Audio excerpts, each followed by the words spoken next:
Hello, hello. Good morning, good afternoon, good evening. Let me know if you can see and hear me, please, with a text chat.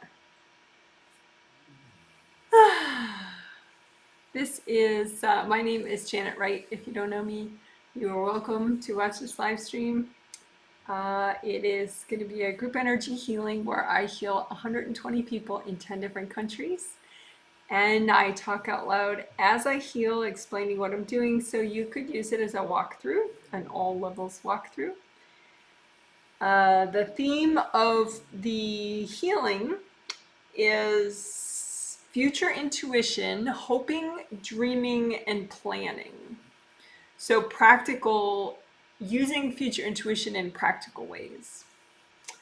And hoping and dreaming and planning, I'll go into explaining all that in the intro section before the healing starts. And this is a set of 3 healings called a triplet group energy healing set. And each month I do a set of 3 healings called the triplet set, that's what this is part of. And then on the 3rd Sunday of each month I start a twin set, a set of 2 healings called a twin set. So I do 5 of these group healings each month. And this is pro level healing instruction. So that means that anyone can watch this stuff and learn pro level healing techniques, which they could use on themselves for daily self healing or semi daily if you're not as motivated yet. You could use it eventually once you get present enough to heal your kids if you want, or a friend, or you could use it if you get eventually present and skilled enough to be a pro reader healer.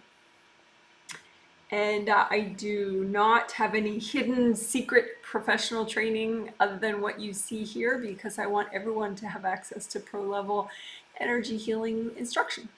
So this is it, and all sorts of people from all levels will be watching either live or later as a recording. And I am excited. Today is Friday, August 6th, 2021. The first of 3 healings.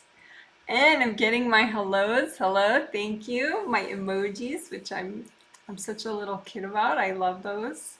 They remind me of when I was a little kid, stickers were big. So they remind me of little stickers. So good. I'm getting some confirmations. Someone says they're watching from Kansas. That's great to know. Always interesting. So far I'm getting chat people from the US only, but there are people in 10 different countries that I'll be healing. The geeky stats, which, just bear with me if you don't care, but I think it's fun. So the 120 people that paid on my website before it sold out 2 months ago on the 15th, because the group healings always go up on my website on the 15th at noon Pacific time, which is 2 p.m. Central, 3 p.m. Eastern in the US and Canada, and I could calculate that time for you anywhere in the world if you email me.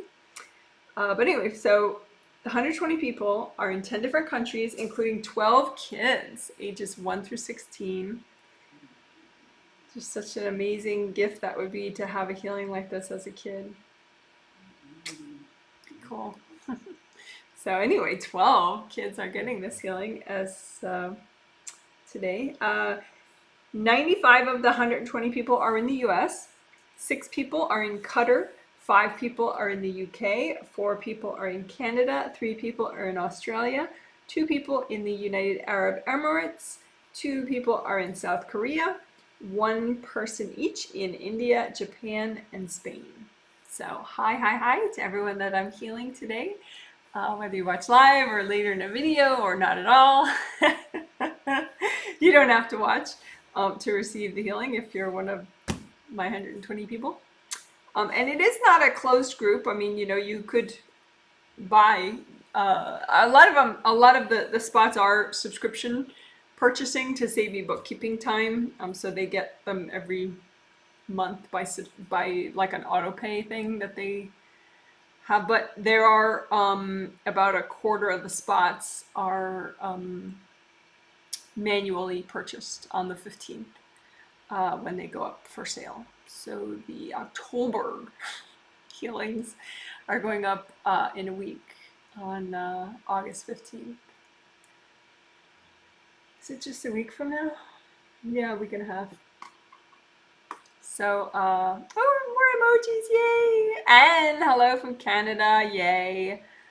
Hello from Ottawa. Jenny from Ottawa. I don't like reading people's names, sorry about that. But from Canada, got my mushroom emojis, yay. British Columbia, all sorts of Canada in the house, yay!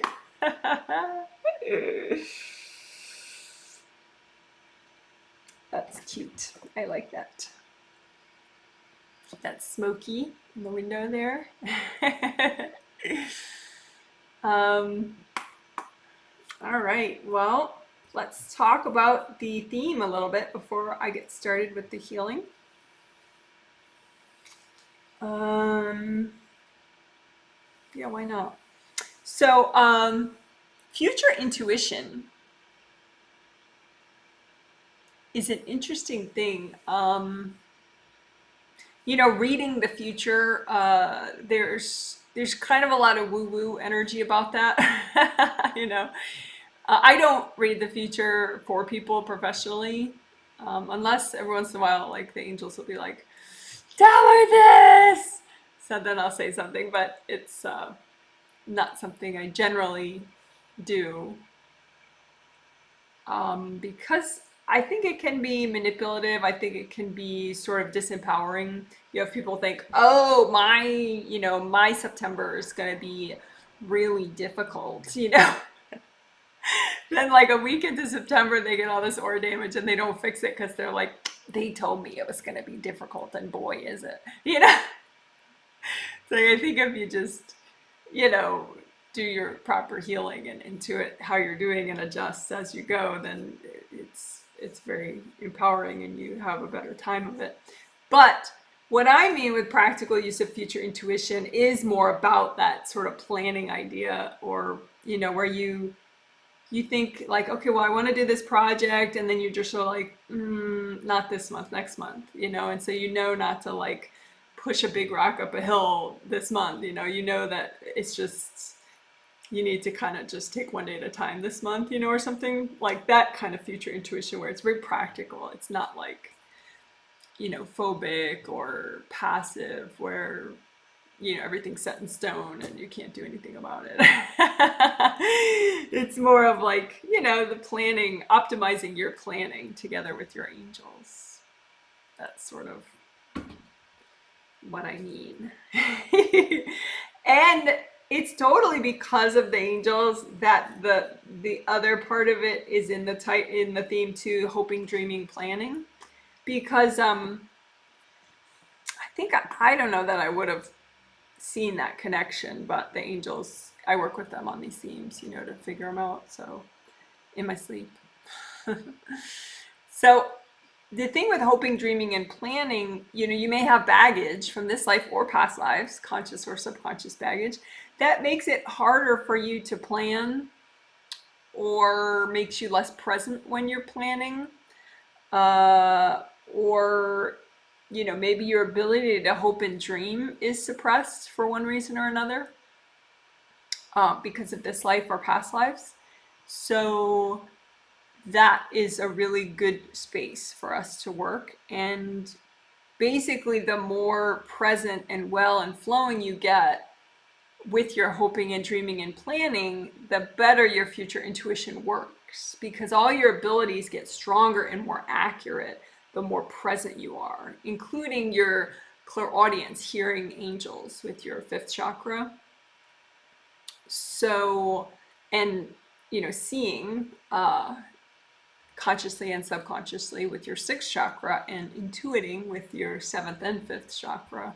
So all those abilities get much better when you're in all your chakras, or as many chakras as possible. You get, you know, like for example, your first chakra is courage, safety, and abundance. So if you do work until you get into all your chakras all the time, fear is not really that big of an issue anymore. I mean, maybe initially when you get in there, you have a lot of fears still to clear, but over time, when you sort of get the lay of the land in your first layer in your first chakra, then you can clear your fears, and so you don't have phobias clouding your intuition, which is really priceless.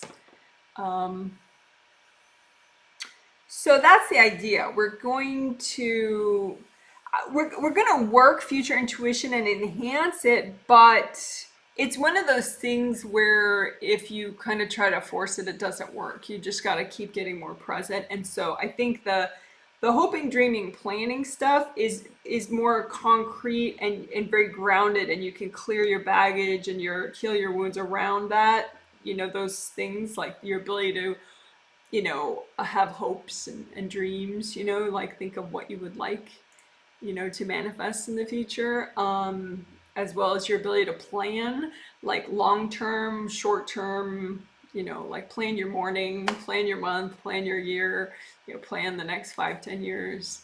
That's an interesting space in particular. Planning, I think that maybe is,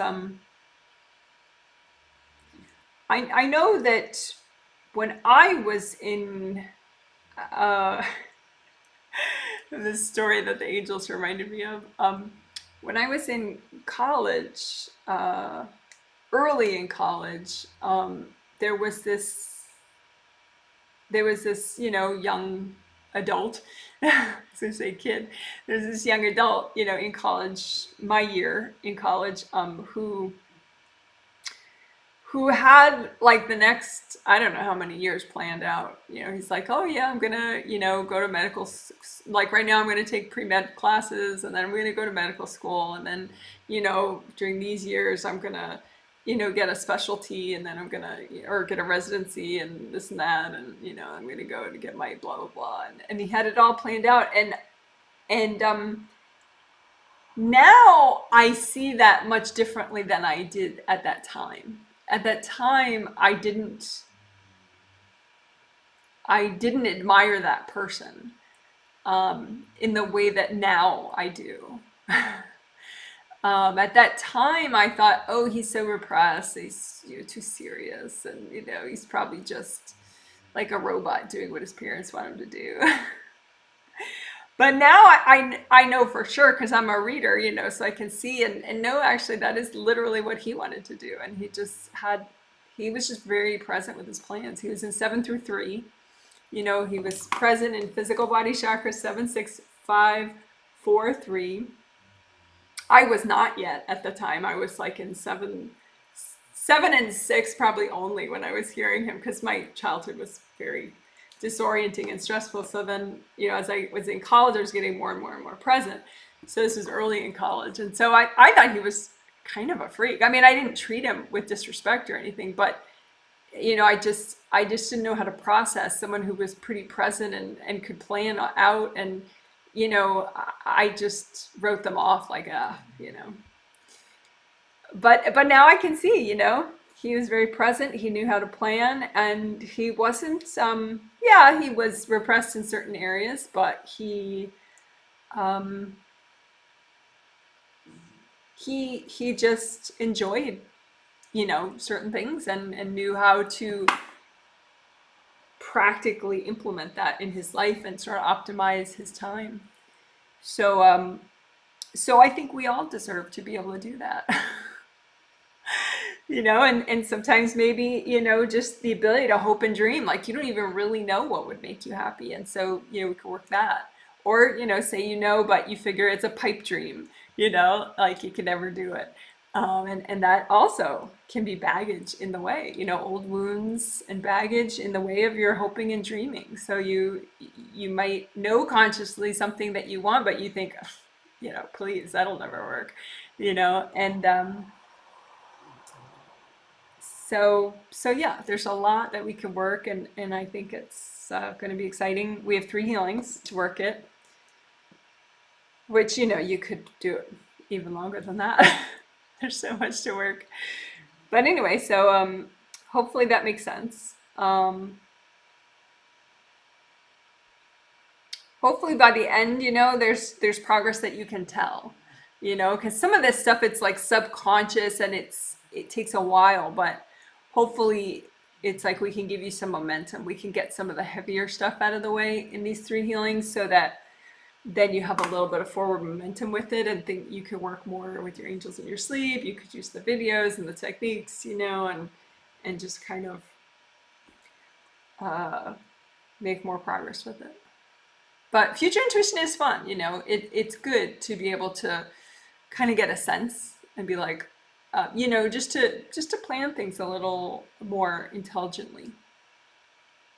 And of course, hearing your angels, I didn't really put that in the theme, but that's kind of included, I think, with planning. Because, planning could be like an ego thing where you're like, well, this is what I want, but in a spiritual context, it's really good to, try to be very centered and present with that, so that then you're also hearing like your higher self, your wisdom from your 8th chakra coming down, and also you're hearing your angels, so that you're less likely to get go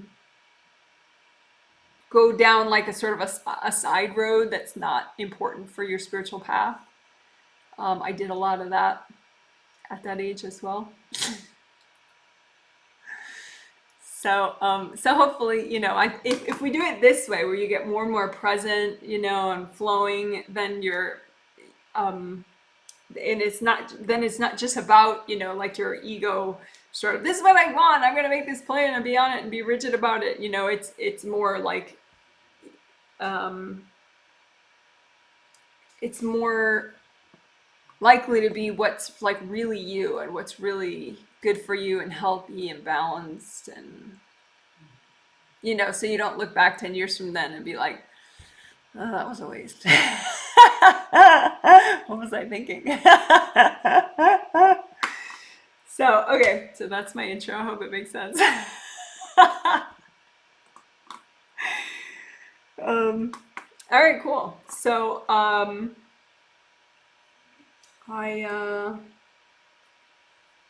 ready.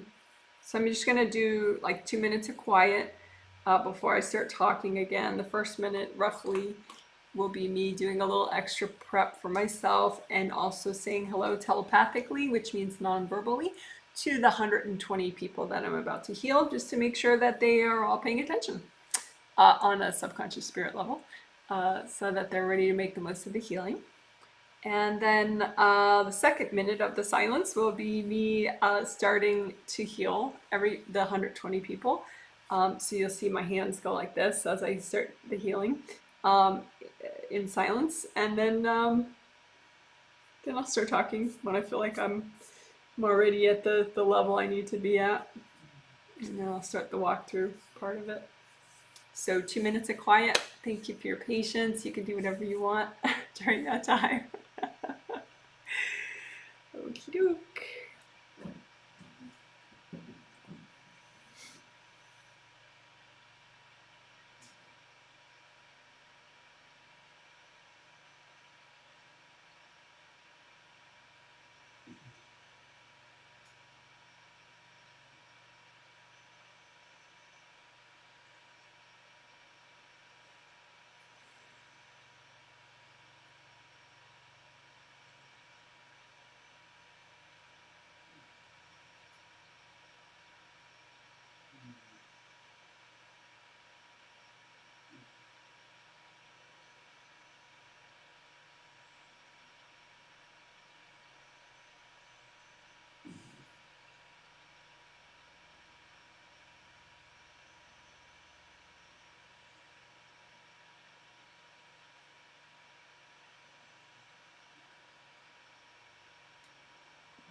Okay, hello, hello. Thank you so much for your patience in when I was not talking. Um, when you heal yourself, you can use a copy out in front of you. Just create it with your intention. You don't have to see energy yet, but just create a copy of your aura, your grounding, your body, of course, is inside your aura. Um, so you create a copy out in front of you of what you're healing, and then you use your hands to generate the gold light that you're going to use to help you unblock energy and heal and repair. So you have big energy centers in the palm of each hand called your hand chakras, as well as fingertip chakras right here in the tip of each finger. And the openings of chakras are round, so you just unblock the round openings and expand them so they're generating more energy, and you set with your intention the chakra to be a metallic gold color, similar to this glitter. I'm just hold it up in case you need a visual inspiring sample of what metallic gold looks like. But anyway, set your chakras to a metallic gold color, and you can do that just with your intention or your thought, even if you can't see energy well or at all. And then the energy generated is that color gold, which is nice for healing and letting go.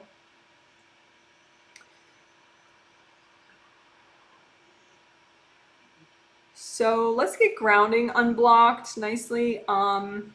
So grounding is your connection to the core of the earth, all the way down there. And I suggest that you make it very wide as your whole aura.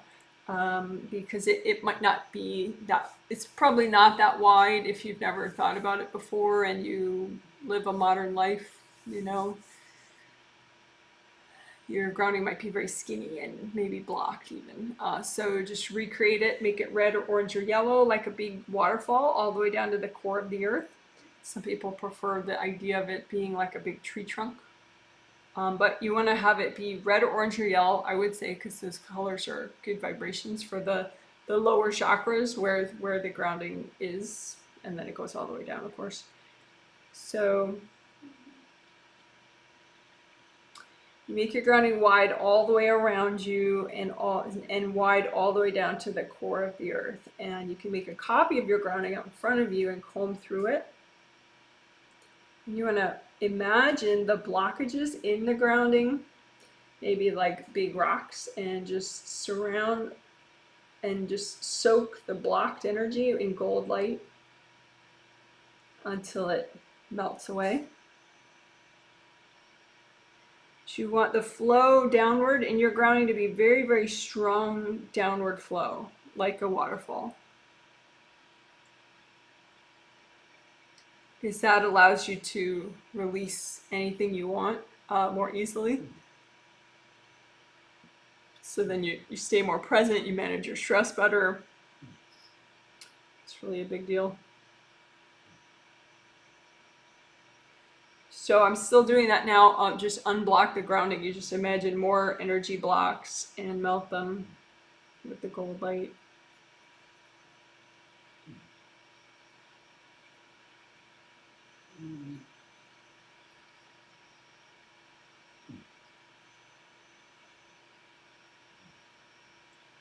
And part of the function of discussing the theme at length before the healing starts is then we trigger things that are in the way of that theme, so that then we can clear them with the energy work we're going to do. You can do that more overtly even now as you're working your grounding. Just imagine any energy blocks you have in the way in your grounding. They get triggered when you want to like think of your hopes and dreams. What gets triggered in your grounding. Yeah, just melt that energy with gold light.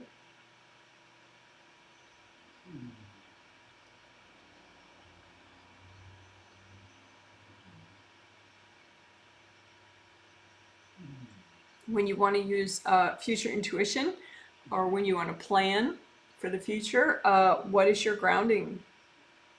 What's going on in your grounding? A lot of people, they get very out when they think about the future, but then I don't think your intuition is going to be very accurate. So just go ahead and check out what energy blocks trigger when you think about using future intuition, when you think about planning, say, your day or your week or your month or 5 years. What triggers in your grounding, and just imagine the blocks and melt them away.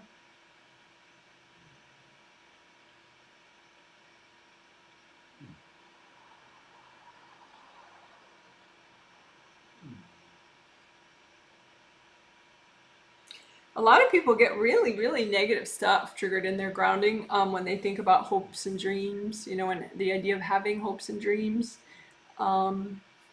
So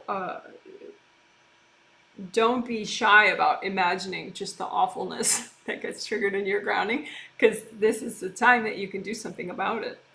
You're working your grounding, so you're pretty stable and steady and safe and everything, and so just melt it away. Think of, whatever gets triggered when you think of having hopes and dreams and plans, what gets triggered in your grounding, and just imagine it and melt it away. If it's not melting, you can wrap it all in gold light and give it to your angels. Angels, here you go. Whatever gets triggered in your grounding when you think about hopes and dreams and plans, just wrap it up in gold light and mush it together, make it smaller if you want, and then hand it to your angels. Angels, here you go.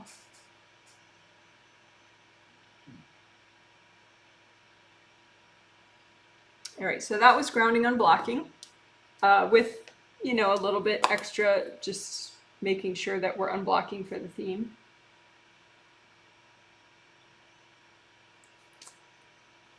All right, so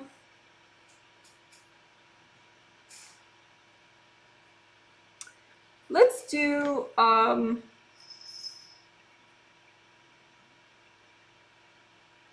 aura repair. And I don't always check each individual person as part of the prep, but I did yesterday, and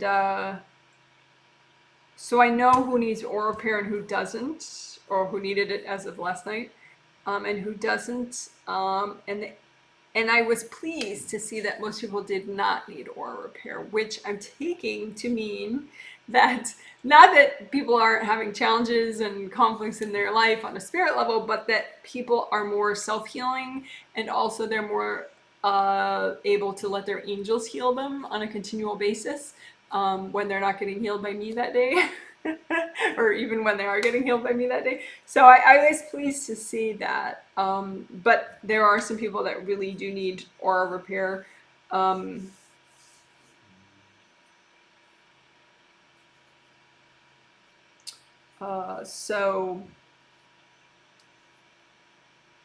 But yeah, of the people that get the healings regularly, it's not a lot of them, so that's nice. But there are some that they're just not letting their angels repair their aura in their sleep or in their waking day. And you can always let your angels heal you, just like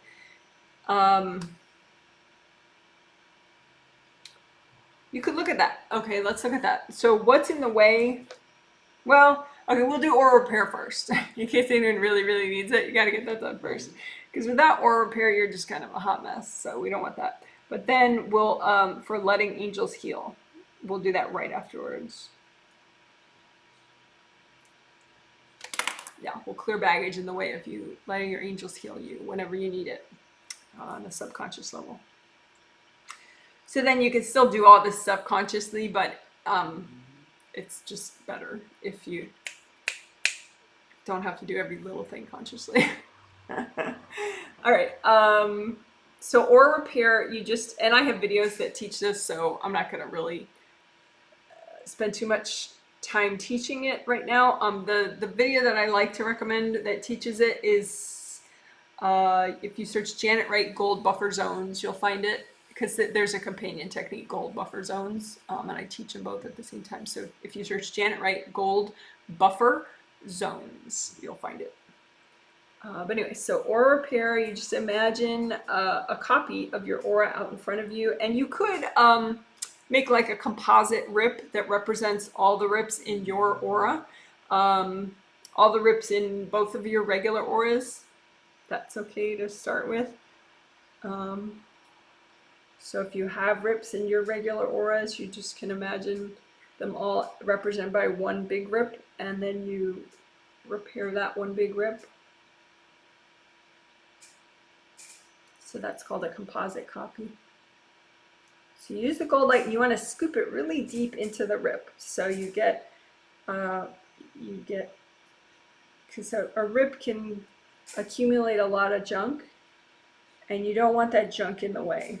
So blocking the gold light from making the repair successful. So you want to get the rip to the deepest parts of the rip to have a lot of gold light, and then that makes the whole thing repair and grow back.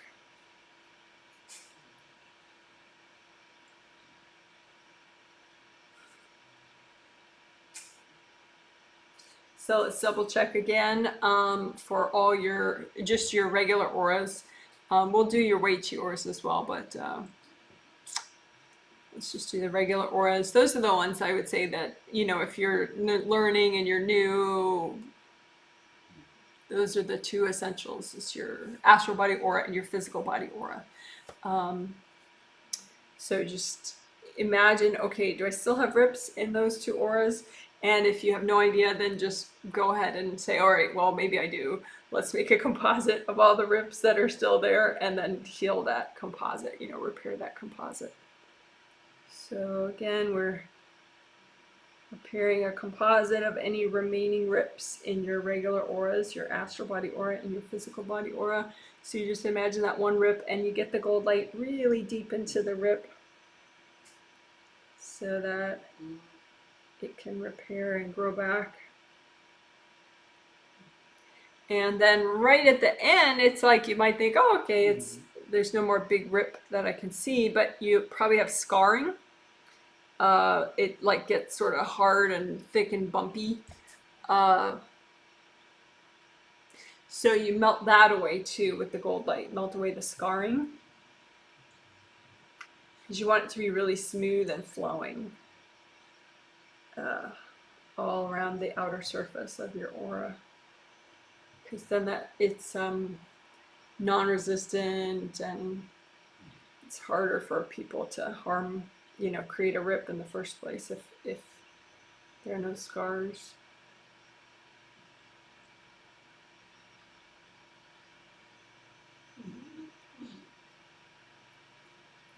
So what did we just do? We just did aura repair for both of the regular auras, astral body and physical body aura, and we melted away any aura scarring that was left over around the edges of the aura.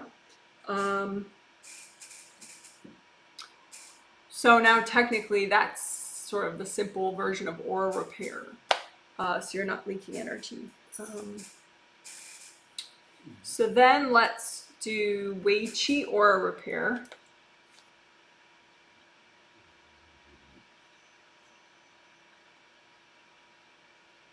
So you have extra auras as a spirit, 15 extra auras actually, which I call your Weichi auras, and those help you with strong energy boundaries. So it makes your aura stronger, harder to damage. So it might get damaged, but not as deeply.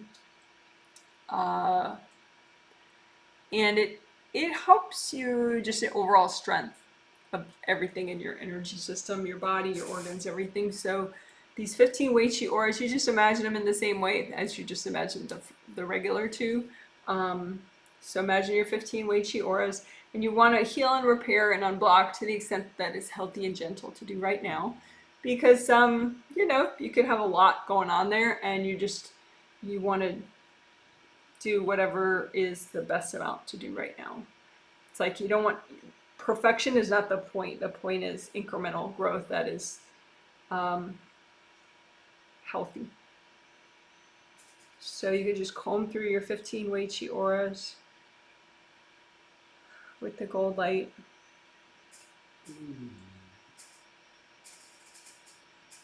And just like with the regular auras, if you unblock the top and the bottom, that would probably be maybe the most efficient way to help all of them really fast.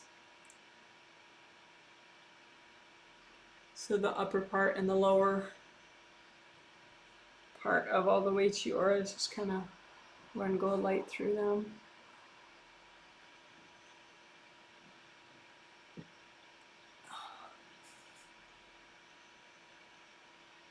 So repair of Weichi auras, it's really easy to have rips in your Weichi auras, and then yeah, you have 15 of them, so you'd have a lot of rips.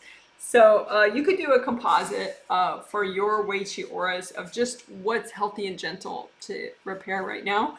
So just imagine one rip that represents all your Weichi aura rips that are good to repair right now. And then same thing, just lots of gold light, get it really deep, get that gold light very, very deep in there.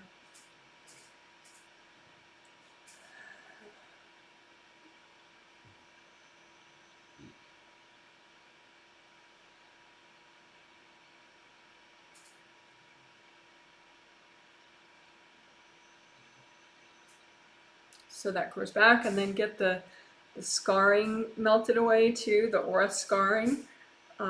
Any hard, bumpy stuff that's still there.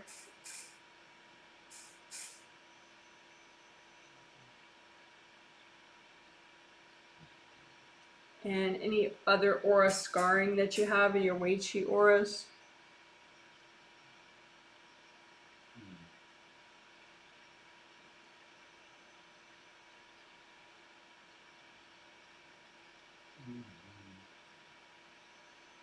Like maybe right at the bottom of your Weichi auras if you have scarring there.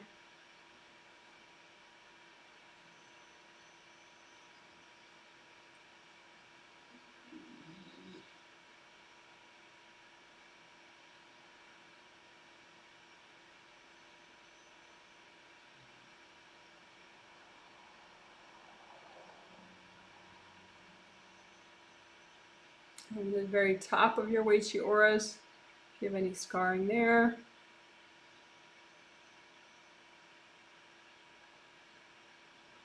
Just imagine it and then melt it away with gold light.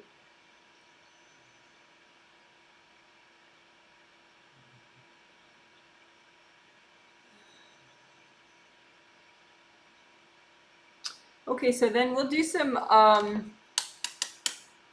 we use sticky gold wax to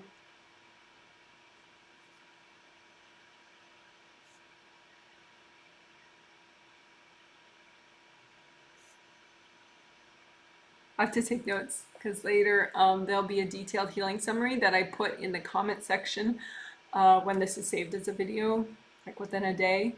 There'll be a detailed healing summary with timestamp links that I make so that people can quickly go to a part and repeat it if they want to. So sticky gold wax we're going to use for all the 17 ores all at once, just to get rid of hard objects and whatever else you want to get rid of, like energy blocks, invasive beings, people's energy that's invasive, anything you need to get rid of. But I specifically want to get rid of the hard energy objects that are around the outside of any of these auras, any of the 17 auras, because then you get a nice energy seal if you don't have like hard objects stuck in the aura.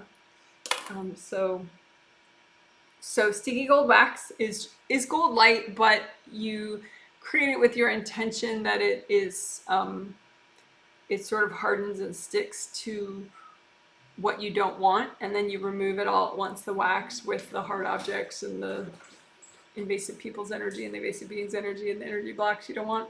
And so you remove it all at once, you know, this big lump, and then you give it to your angels.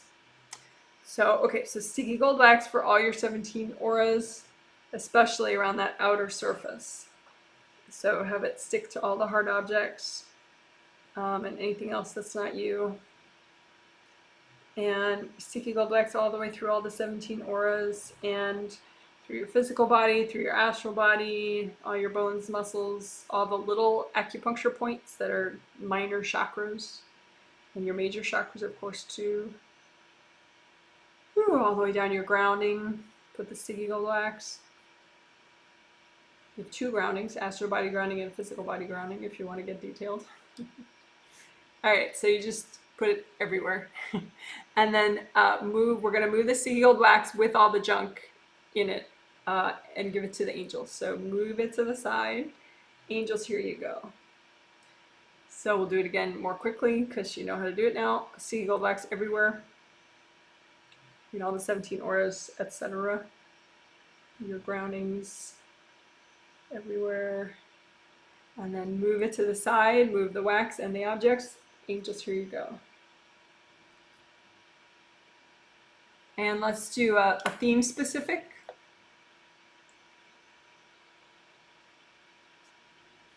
So any blocks that you have in any of your 17 auras, your bodies, etc. Any blocks in the way of practical use of future intuition, hoping, dreaming, and planning. So sticky gold wax. Anything in the way of your practical use of future intuition, hoping, dreaming, planning, let it stick to the wax. Move it to the side. Give it to your angels. Angels, here you go. One more time. Anything in the way that's good to get rid of now. In the way of future intuition, hoping, dreaming, planning. Have it stick to the wax. Move it to the side. Angels, here you go. So a nice deep breath and just sort of recenter a little. Say hi to your body, your shoulders, your legs, your feet, wiggle your toes. These clearings, you know, they create big shifts, so it's nice to just make sure you're clicking back into your body.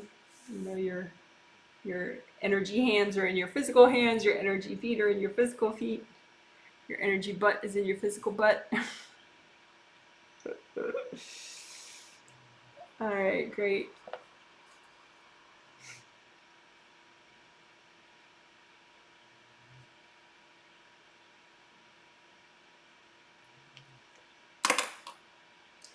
So then just a touch more repair just around the edges because we removed the hard objects, and so that can leave little like puncture holes where the hard objects were.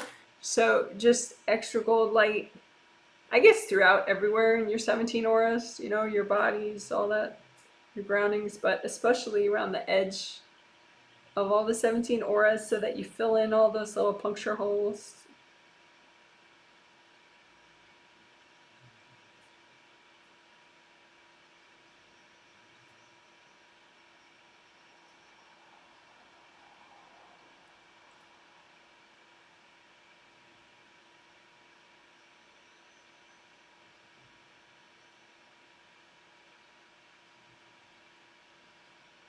All right, great. So that's energy seal. What we just established is getting a nice energy seal, which is like surface tension around the edge of any of your auras. Because we repaired the aura, you know, repairing the rips, and then we removed the hard objects with sticky gold wax, and then we did extra repair after that. So now you have nice surface tension, which adds a little extra strength even. All right. So I said we were going to clear energy in the way of you letting your angels heal you as much as possible whenever needed. So that includes in your sleep and when you're awake as well.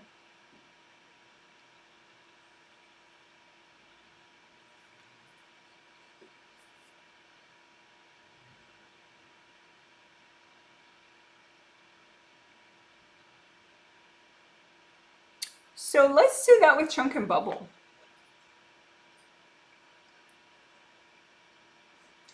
Chunk and bubble is a technique that's very simple, and I think it is kind of like self-encouraging. Like the more you do it, the more you want to do it.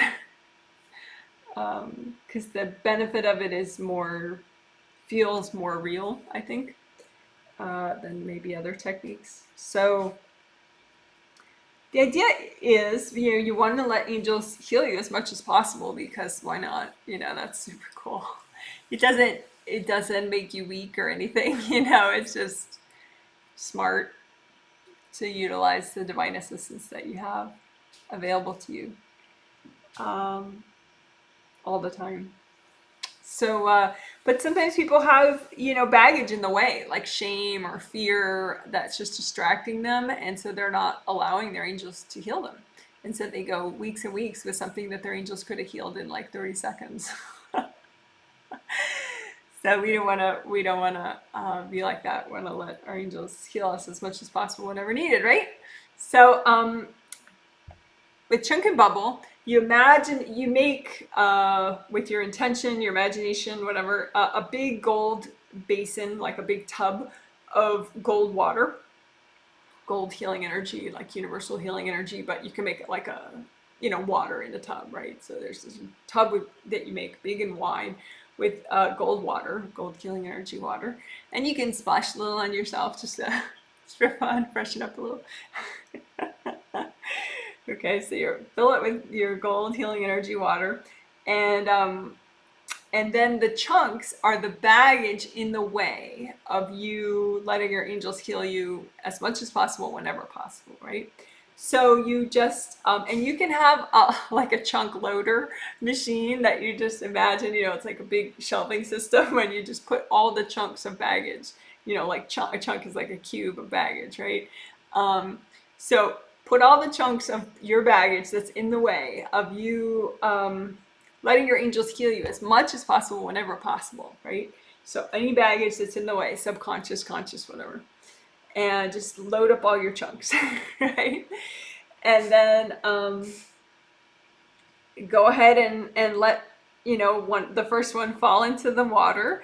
And when the chunk of baggage, unprocessed baggage, hits the water, it starts to dissolve in the gold light, and then you get these bubbles that come up of wisdom, right? And that's what happens, because the stuff that you've been through, it's for learning. So that's the point of it. So you get rid of the pain and the stuck energy about what you went through, but then you get wisdom and learning from it. So that's the bubbles. So the chunk melts, the pain melts away, but the bubbles of wisdom come up, and they bubble through the water and into the air, and they pop around you, and you just get your wisdom at conscious and subconscious levels, right? So the more chunks you do, the more bubbles of wisdom you get. So you just let the chunks go down at a healthy and gentle pace for you. And then the bubbles come to you of your wisdom, your learning. So again, we're processing any baggage that's in the way of you letting your angels heal you as much as possible, whenever needed.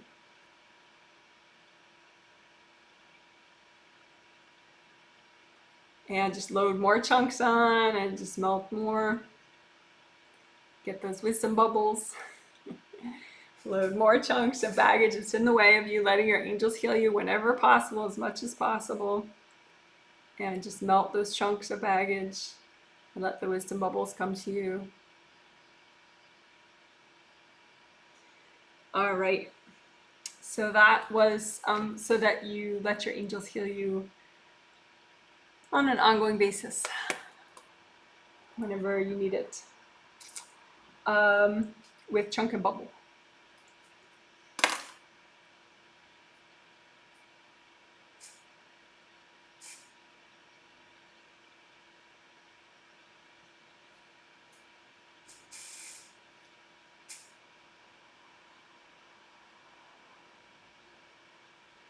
So I'm going to look at something for a second before I figure out how I want to do the next step. So if you could just bear with me, have a healthy beverage, or chill out for a sec.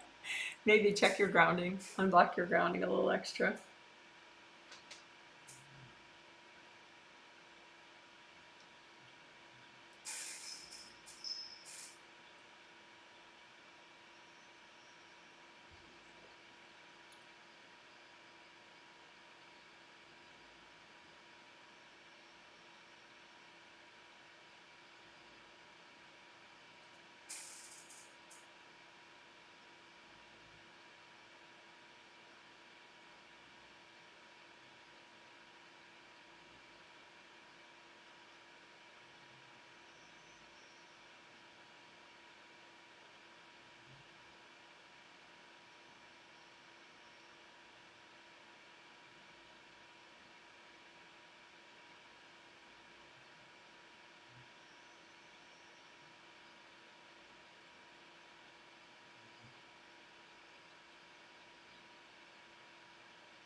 Okay. So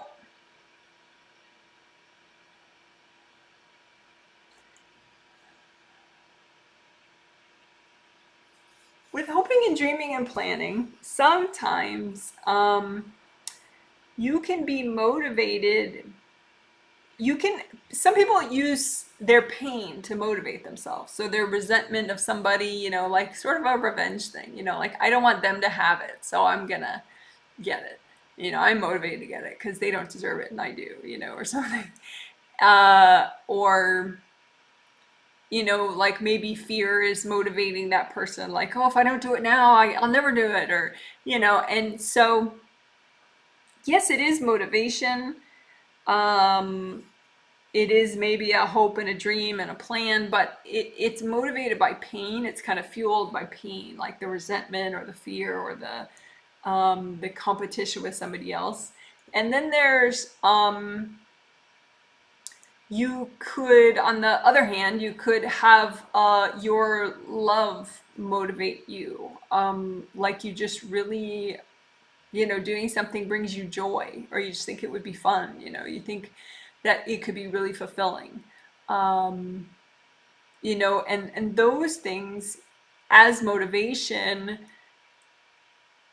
are basically healthier, and they keep you more flowing, and so therefore they would be safer types of motivation. Um, if you're doing something out of love or out of joy, versus out of resentment or anger or fear or a sense of revenge or something. Um, those negative motivations can be strong, but it can be a more depleting strength. So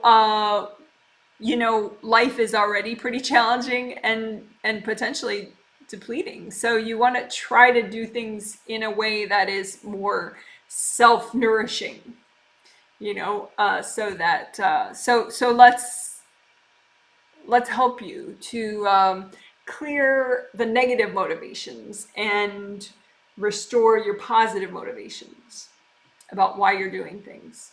And sometimes that can actually change what you're hoping and dreaming for, what you're planning for. Like the ideas can, the more hate-filled ones can maybe drop away, or maybe you still end up doing something, the same thing, but it's for different reasons. It just feels different, and you're more self-regenerating and self-healing about it, and more safe and flowing about it. So hope that makes sense. So sometimes people use this expression, doing something for the right reasons. And the right reasons is a little judgy, but doing something for, flowing reasons, doing something for lighter reasons. So we could say negative versus positive motivation. But again, that can be kind of a judgment.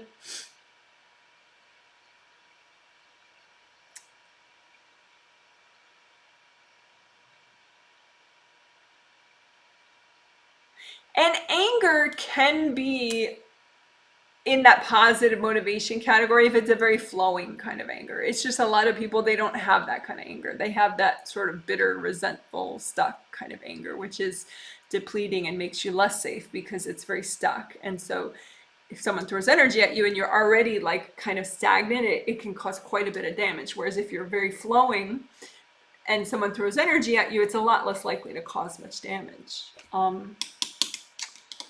So let's just say it's hoping, dreaming, planning,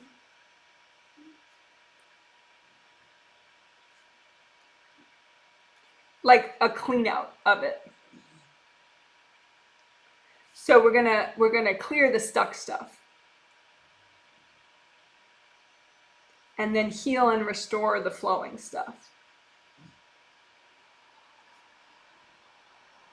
heal and restore your flow with it. So that, because that's essentially what it is. Like that, all that stuff that we said was, you know, maybe negative or stuck or something, that it's just, it is literally not flowing. So the resentment, the fears, all that stuff, those are blocks. So we'll just call it a clean out, cleaning out the stuck stuff and healing and restoring your flow with it. And what will end up happening too is that it's more light and upbeat and positive, and sort of, you know, fulfilling and nourishing, all that good stuff. So let's see.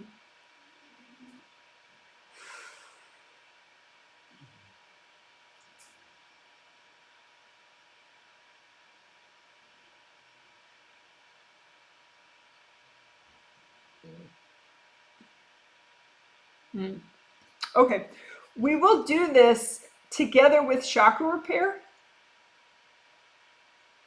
and chakra unblocking. Part of why we have to do it is because some people just need chakra repair, and if your chakras are damaged, it's a real liability, and so we got to get that done. We got to repair chakras.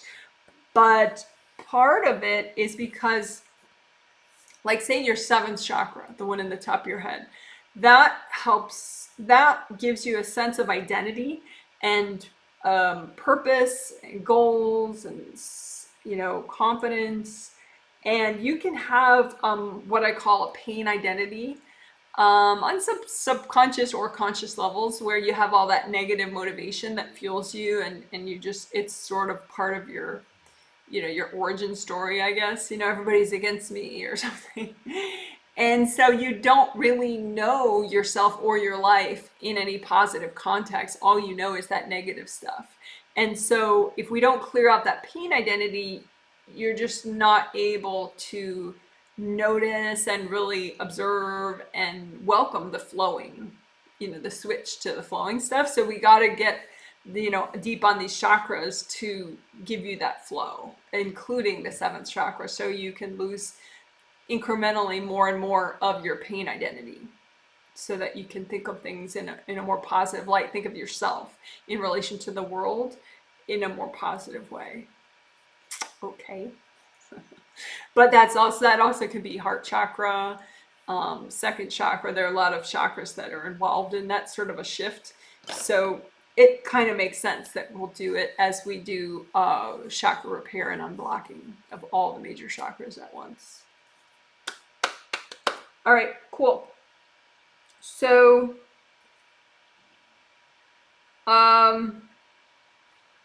let's just do chakra composite technique. So composite copy technique. That was a long intro. So I will do timestamp links later, so you don't have to listen to the intro over and over again to do this. So anyway, for composite copy, you just, you know, the basic shape of a chakra is a cylinder, an open cylinder, round opening.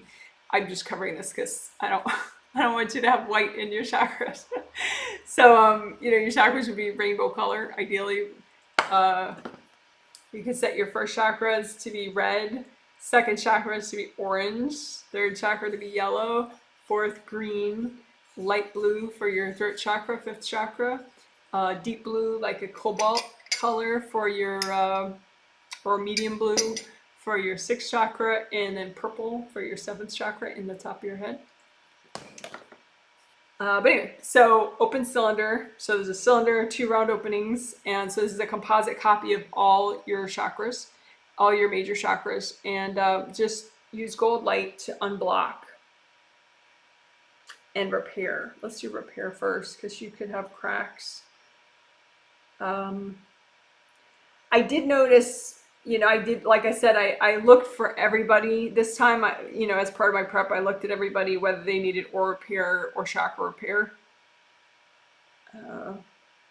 It's a good thing to check for yourself. You know, do I need chakra repair? Because you might feel pretty messed up and then not realize you need chakra repair. So that's a good thing to check if you feel pretty messed up, is, of course, aura repair. Do you need aura repair? But also, do you need chakra repair? Because you could get like cracks and missing little pieces. Like you could get a blast of energy that, you know, damages 3 of your chakras all at once, you know, and then you just don't feel right, and you repair your aura, you still don't feel right. It's because you have 3 damaged chakras. But anyway, so you just use this composite copy of all your major chakras and just lots of gold light. And you can have gashes, you know, like holes that don't belong there in your chakras. So just heal up all the gashes and scratches and missing pieces.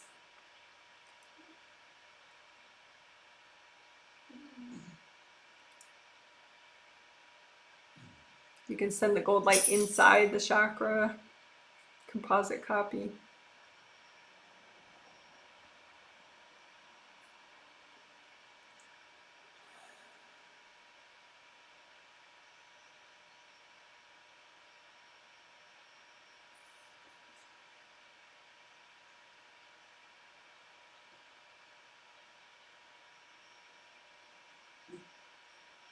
If you've never done chakra repair before, it could be that some chakras have been damaged most of your life.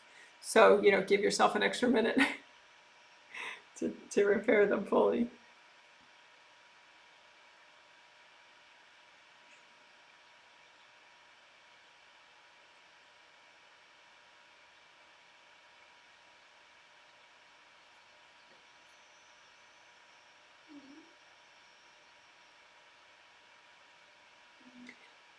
And also you can unblock the chakras. Just imagine any hard chunks of energy either within the chakra or around the round openings, like blocking the front of them, and just melt those chunks of energy. That's called unblocking. So what we did just now was the repair part of the chakras using composite copy technique, and we're still using a composite copy for unblocking, where you just imagine the chunks of energy and melt them away. Chunks of blocked energy. They could be inside the cylinder, they could be wrapped around it, wrapped around the outside of it.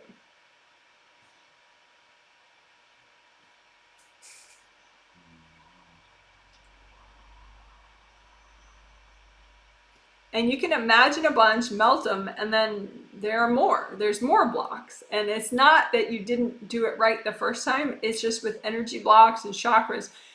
When you clear some, then more unrepress so that you can clear more and more and more. So you're not doing it wrong if there's still more to clear. That's just the way it is with chakras, because otherwise you just repress stuff. If you don't clear it, then you repress it. And so there could be a lot packed away that you could clear. Just do, you know, healthy and gentle amount to do right now, but still there could be a lot of batches that you do. And again, the theme is hoping, dreaming, planning, you know, practical and positive use of your future intuition. So what energy blocks trigger when you think about that? And just go ahead and melt those. Again, we're doing composite copy technique for all your major chakras at once. We already did repair. This is the unblocking part. Any blocks in the way of your positive and practical use of future intuition, hoping, dreaming, and planning. So just imagine those energy blocks and be patient. Use gold light to melt them away. Just keep breathing, wiggle your toes.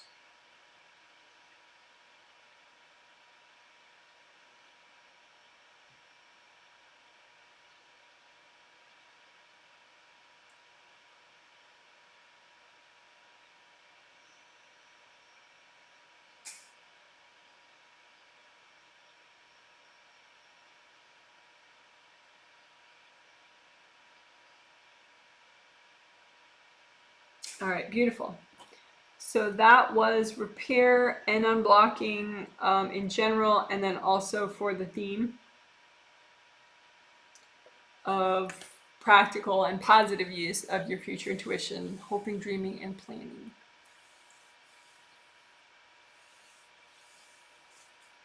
So you can, actually we didn't use that gold tub of water. You can soak your That's funny. We just used our hands. You can dunk your composite copy of the chakras in that tub of gold light. You just get all the gold in there, rinse it off, just get it all sudsed up with gold soap. Clean out your chakras, playing the bubbles. Yeah, we want positive and practical use of future intuition, hoping, dreaming, planning. So clean out any baggage in the way of that. All right, wonderful. So then you can just get rid of all that, blow it all up. All right, good. So that was chakra repair, chakra unblocking, and also for the theme, unblocking more for future intuition, hoping, dreaming, and planning. Let's see where people are at.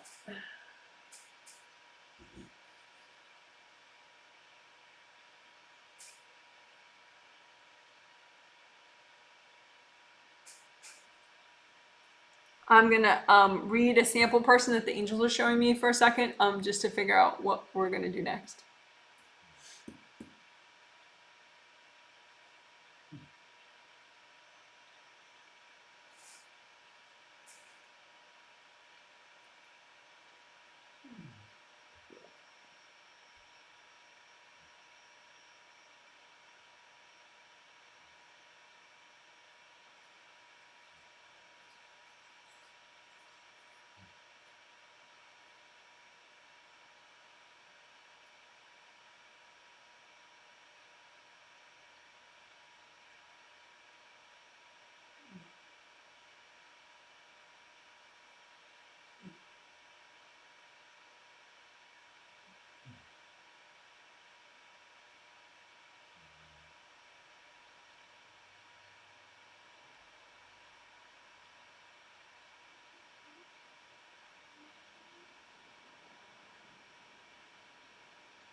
Okay, so this sample person that I was looking at is one of the kids I'm healing, and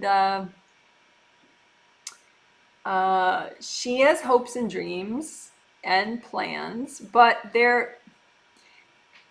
she's only conscious of a teeny bit of them. Most of them she's not conscious of. And the image that her angel showed me is that her hopes and dreams and plans, most of them are covered up with like a big black blanket, a heavy black blanket. And that black blanket represents depression energy of hers from 3 different past lives. So it's like she has a big heavy blanket from each past life, where she had leftover depression energy. And that depression energy covers up her hopes and dreams and plans, even from her own consciousness. Like she might get little glimmers of these hopes and dreams and plans, but not in any way that really inspires her or drives her.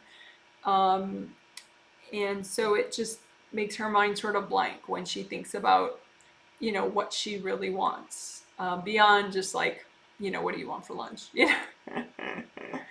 So we don't want that. We don't want old, emotional baggage getting in the way, right? And that could be all sorts of things. It could be old grief. It could be also, self-esteem issues, all sorts of stuff can be covering up your hopes and dreams and planning energy. So why don't just make sure you're grounded, because that was kind of a triggering little example, right? So just think of your big wide grounding, make it red or orange or yellow, see which color works best for you right now. Make sure your flow, you have good flow in your grounding. So just imagine some energy blocks in your grounding, melt them away. Imagine more energy blocks in your grounding, melt them away. And then anything that's not clearing in your grounding, that's not you, just wrap it up in gold light, smush it, give it to your angels. Angels, here you go. One more time, just wrap anything that's not you, that therefore should go out of your grounding. Just wrap it up in gold light and smush it, give it to your angels. Angels, here you go. All right. You don't have to smush it. That's just fun. All right, cool. So we regrounded just a little after I introduced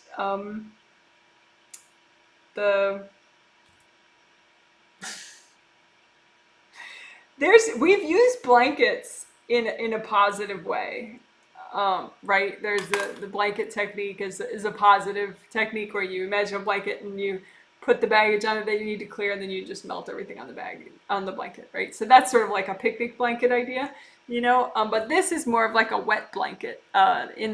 There's an expression, don't be a wet blanket. It's this idea of like a heavy blanket that sort of suppresses things. So that's sort of what we're doing now is this wet blanket exercise where you see what's suppressing you and what you want. So your real hopes and dreams and plans, any of them that are suppressed, and you don't have to know what they are, but they're just underneath these heavy wet blankets of yours that is old baggage, grief, sadness, whatever.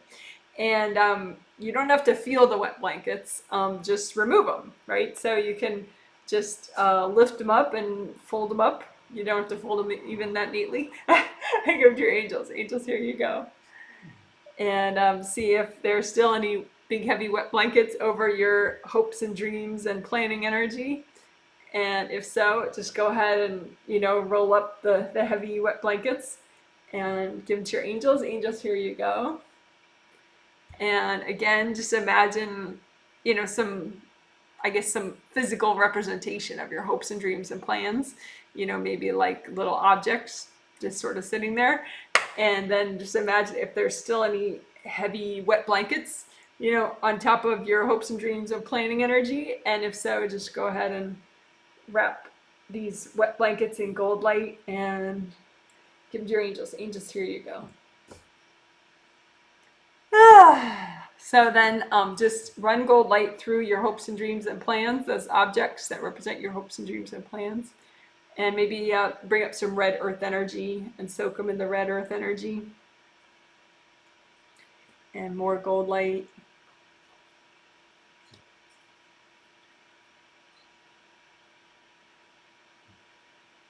And if you want, you can imagine that as the energy is sort of liberated and usable now, it just sort of pixelates into gold little pieces that, then just go into your chakras and your aura wherever they belong. So again, you're just using red earth energy and gold light and running it through your hopes and dreams and planning energy.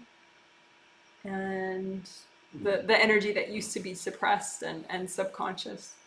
And you're just running gold light through it until it pixelates and comes to you in a usable form as gold light. So that was the wet blanket exercise.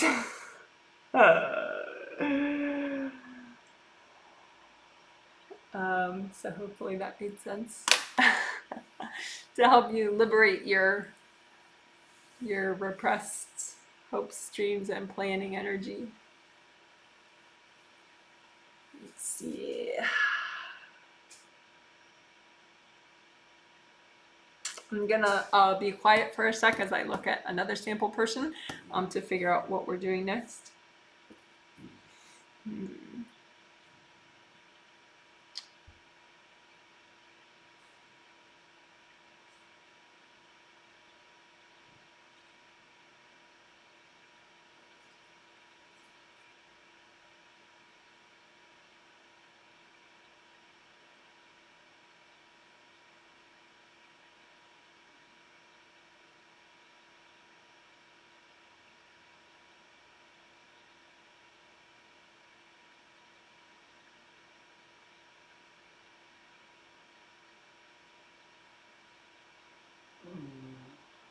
Okay, so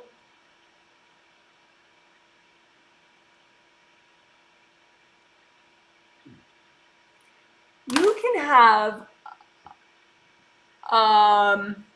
spiritually speaking, it's always possible to clear and or update agreements that you have with other people or with, your angels or with invasive beings. You can clear agreements that you made subconsciously in the past, even in past lives.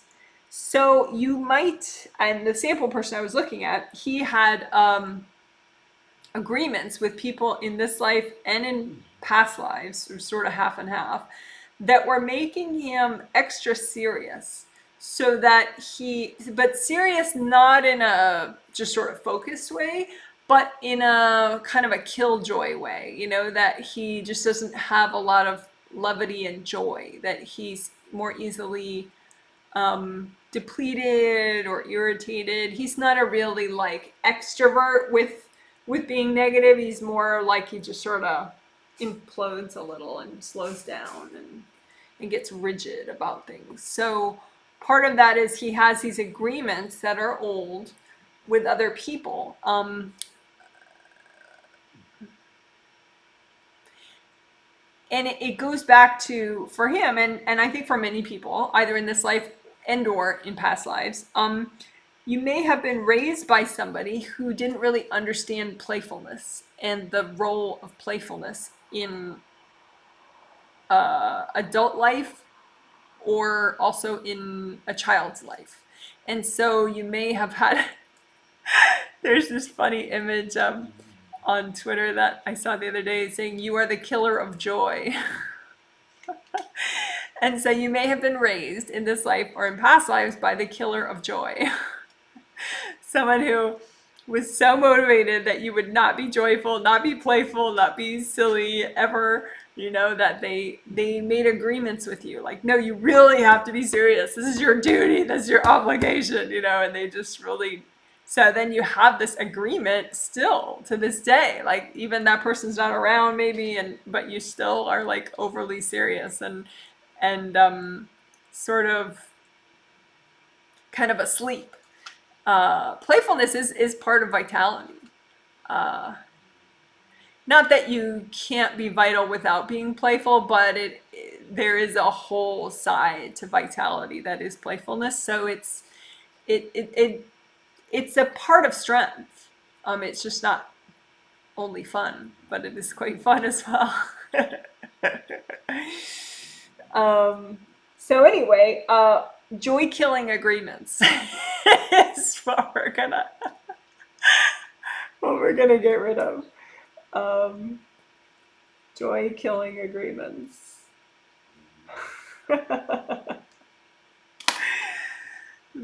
that you made with people in the past, or even in the present, if you have any joy-killing agreements in the present.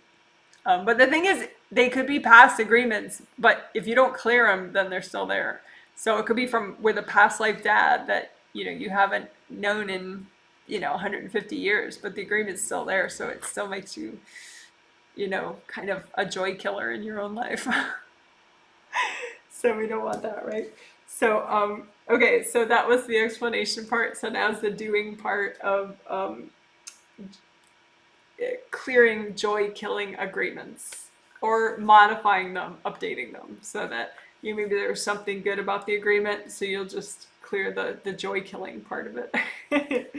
Okay, so you can imagine, and reground.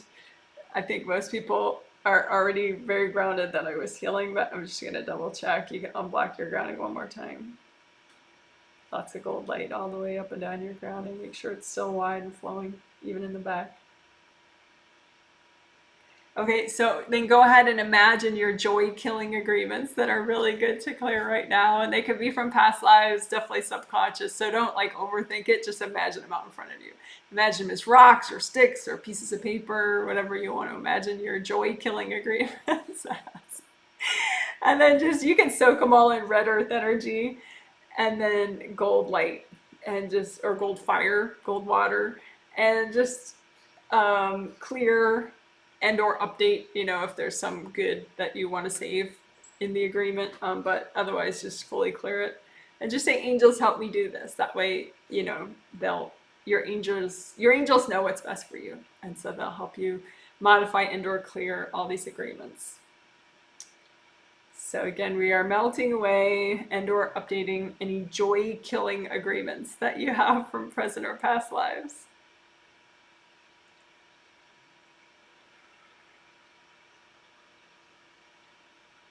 And, you know, to the extent that's healthy and gentle to do right now. So you could do this every day for a month, you know, and just keep finding old ones that now you're ready to clear that before you weren't ready to clear.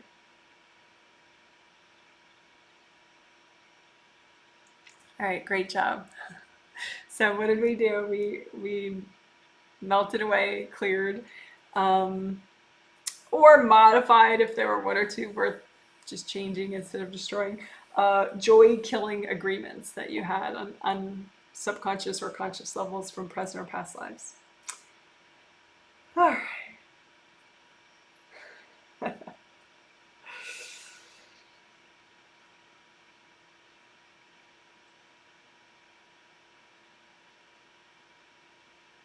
I'm gonna look again at a sample person to see what we're gonna do next.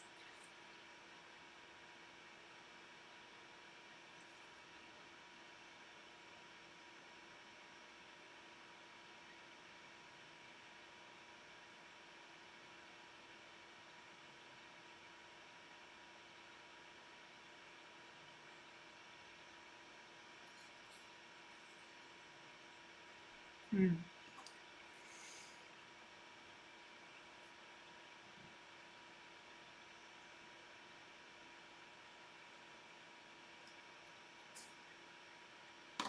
Okay, thanks for waiting. So I was looking at a sample person, and so that exercise did help the clearing of the joy killing agreements, but this person I'm looking at, they still aren't about to, you know, have conscious awareness of their hopes and dreams and start planning in a positive way, you know, constructively with their future intuition, because they're stuck with a lot of distractions. Um, Distractions, it's funny because you can think of distractions in an internal way or an external way. But if really your energy was just right, you know, and flowing and everything, and there was nothing going on really wrong within you, external distractions, you know, say like Twitter or, you know, whatever kind of distraction in your house or in the world, wouldn't be so distracting, you know, if your energy was okay within you. Um, So you can have distractions either in your aura, in your chakras, and or on your spiritual path. So let's clear those out of the way. An example of that could be that you had a person from your childhood, say one of your parents maybe, or a teacher, some kind of mentor maybe, that was very invasive in their technique of motivating you. So they're like, okay, you have to do this next. This is really important. Focus on this now. You know, but rather than just communicate that, they like kind of wrote it on a piece of paper and stuck it in your aura and your chakras, you know? So they like literally got a stack of energy, you know, leaflets on like, this is really important, do this first, do this second, do this third, and then they just dump that in your space, right? So those are distractions, but they're within your space. And maybe that person who has all those distractions, they think, well, my neighbor's distracting me, or the fact that my mother doesn't get along with my sister distracts me. But it's not really that. It's not literally the external stuff, it's the internal stuff that was dumped in there that is distracting in a more real way. Because like I said, if you had your flow and everything, nothing was in your space that wasn't you, you'd notice that people don't get along or somebody's making a fuss, but you'd be like, no time for that today, you know, and you'd still keep doing your thing. So, okay, so we're gonna clear distractions. That was my explanation. Now we're doing. So let's try collapsing gold nets with that.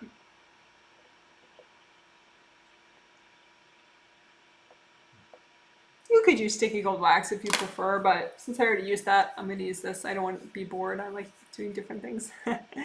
So just imagine your whole, you know, all your auras, all your 17 auras, your grounding, your body's in there, your energy body, blah, blah, blah, everything. You know, just imagine everything out in front of you, a copy of your everything out in front of you. And we'll do your spiritual path after that. But just all your auras, your chakras, your body, your groundings, everything. And just make a giant big gold collapsing gold net all around. So like a big cube of gold netting, right? And what we want to do is we want to clear any distractions that were dumped in your space. So just let the gold net start to collapse and it'll catch all those distractions. Some of them could be invasive beings too. Like little spinning balls of energy. So get those too while you're at it, because those are distractions. So any distractions, so dumped energy, invasive beings, any distractions at all.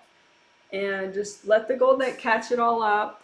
And then all that junk is tangled up in the gold nets, and then hand that to your angels. Angels, here you go. And just breathe and kind of re-center a little, wiggle your toes, reground. All right, so let's do that again. We're going to clear distractions out of your everything, out of your space, all your auras, your body, your physical body, astral body, groundings, whatever. So imagine your everything, and then a big gold cube of netting all around, even all the way down to the core of the earth, the bottom of the gold netting. And just collapse the gold netting so that it catches up all these distractions in your energy field. And then you get the gold net wrapped around all the distractions and hand all that to your angels. Angels, here you go.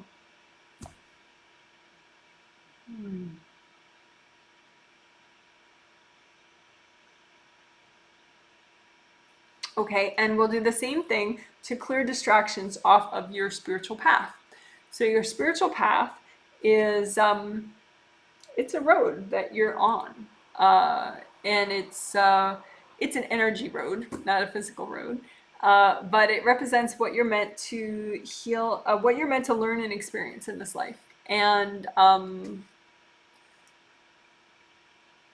there is learning that ideally you're supposed to have in this life, but there's definitely a learn it the easy way or learn it the hard way version, and you can have a life that is vastly more enjoyable, or not, So the more you clear and unblock your path, you can still get the learning done, and even maybe 5 times as much learning, but then also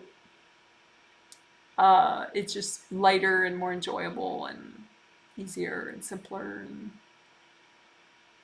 so that adds a whole different dimension of learning really to your path, by making it more clear and flowing, doing things the easy way, like spiritually simple way. So you imagine the road that's just for you, your spiritual path, and see if you're on it. Hopefully you're on it. Hopefully you're looking forward, but you might not be looking ahead on your path. So go ahead and give yourself a little healing so that you look ahead on your path, that you're on your path, you're looking ahead. And let's do collapsing gold nets on your whole path. So behind you, in front of you, all around you, big gold cube of netting, and just collapse it so that we're going to get rid of all the distractions, unnecessary, unhealthy distractions from your spiritual path.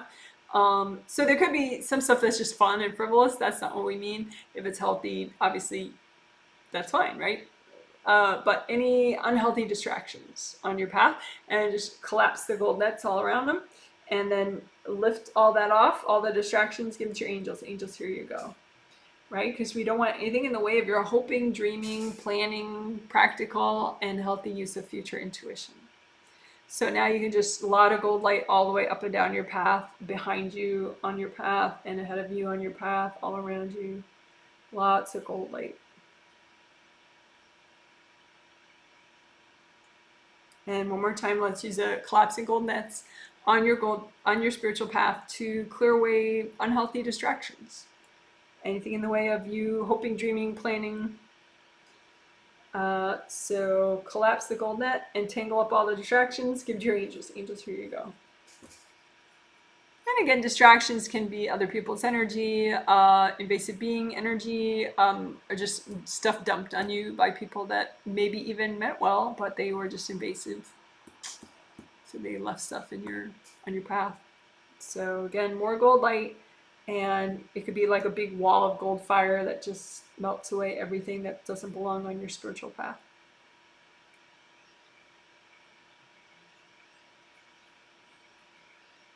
And future intuition, it's like you're kind of intuiting what's ahead of you on your path, right? So go ahead and make sure, since we're working your spiritual path now, I gotta take notes.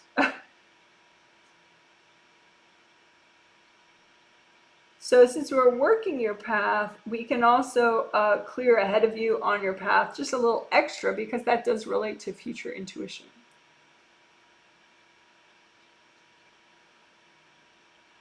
Right? So you imagine your spiritual path, imagine where you are on it right now, because that's the present time. And then ahead of you on your path, just you can put extra gold lights there, make sure it's really bright, so that there's nothing like sort of mysterious that shouldn't be mysterious. I mean, like, maybe there's some things that it's not healthy for you to have crystal clear awareness of in ahead of you on your path, but there could be a lot that is, healthy to know, right? So we want healthy future intuition. So just you could do sticky gold wax ahead of you on your path, and have the sticky gold wax stick to anything that blocks your healthy future intuition. And then lift that out, anything blocking your healthy future intuition, and give it to your angels. Angels, here you go. Okay, so one more time. Ahead of you on your spiritual path, sticky gold wax, have it stick to anything blocking your healthy future intuition. And then lift out that sticky gold wax, give it to your angels. Angels, here you go. And you could have kept using collapsing gold nets. They're interchangeable, whatever's more fun at the time. Okay, so that was just a little bit extra path clearing to help you with future intuition, specifically ahead of you on your path is where we cleared. And I did use sticky gold wax, but you could have used the nets. Either way, potato. Let's see.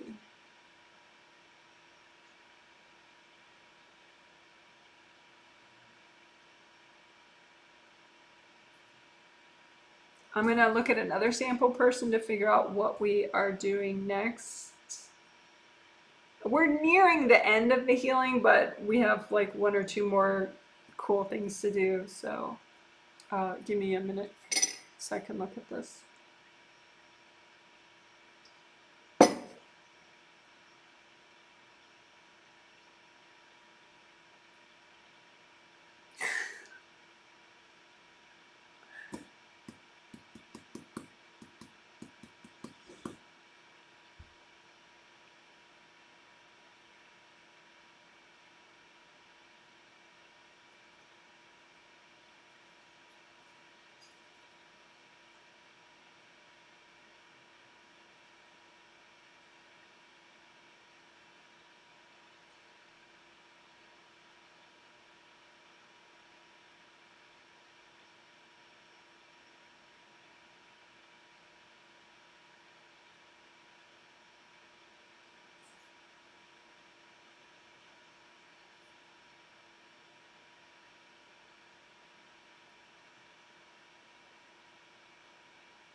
Okay, so you can have invasive people that are in the way of you using your future intuition accurately.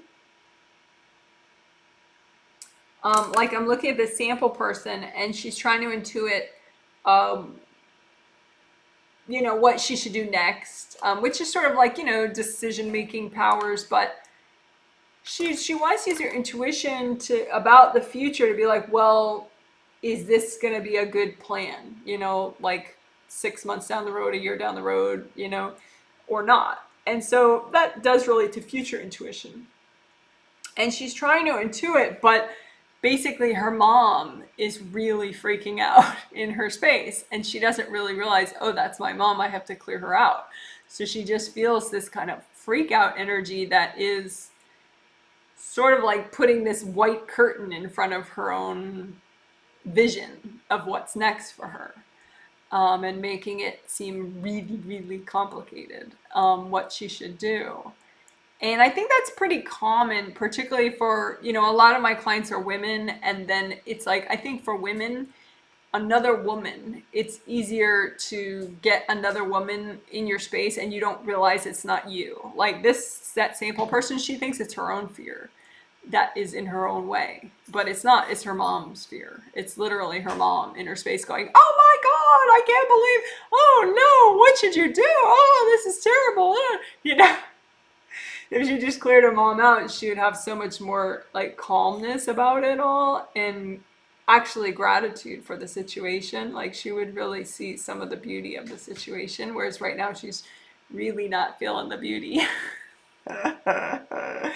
And I can think of like, the more I give myself time, the more I can think of different people where the exact same thing is happening. So who's your sort of stealth person that it's like you just don't realize like all the times that they're impacting your intuition and your ability to plan and hope and dream. And again, this is not to vilify those people. This is not to get you to like have some sort of conscious level conflict with them at all, because that's another distraction, right? But it's good to realize, oh yeah, that's this person, because then you know to clear it out. It's not your own fear. Because if it's your own fear, you clear your own baggage and all that. But it's not you. If it's not you, then you just have to wash the person out. Like let them talk to their angels, help them to go talk to their angels and get healings from their angels. And so then they're more centered and they're more out of your hair, so to speak. Okay? So is to get invasive people out of your intuition, hoping, dreaming, planning space.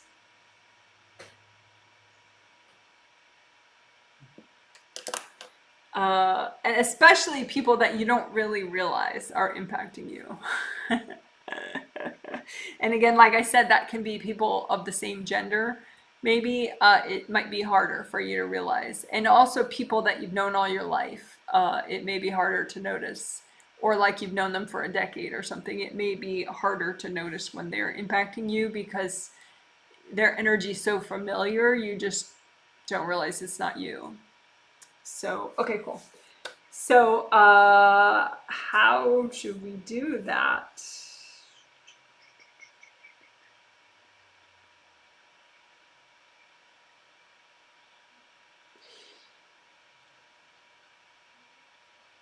Yeah, let's just imagine out in front of you all the people that are being invasive with you, but you don't realize it right now. So it's like you think it's your fear or your hesitation or your, anger, but it's not. It's just someone else in your space being angry or fearful or whatever in your space. So just imagine those people out in front of you. And now just, talk to them. Just be like, hey, go talk to your angels. Go let your angels heal you. Your angels can help you. Have a good day today. You can say, angels, help me with my fear. Angels, help me with my problems. It's the best advantage you can have in life if you let your angels help you. Just say, angels, help me now. All right. So, and you can also wash people out of your space. But the thing is, if they're still freaking out, washing them out doesn't like fix all the reasons why they are invasive with you. So then you wash them out and 5 minutes later, they're back in your space. So it's more lasting to just help them to go get the healings they need with their angels through just telepathically talking to them. So then you got the invasive people to go and get their healings from their angels. So they're not in your space right now. But then you want to heal the inner wounds.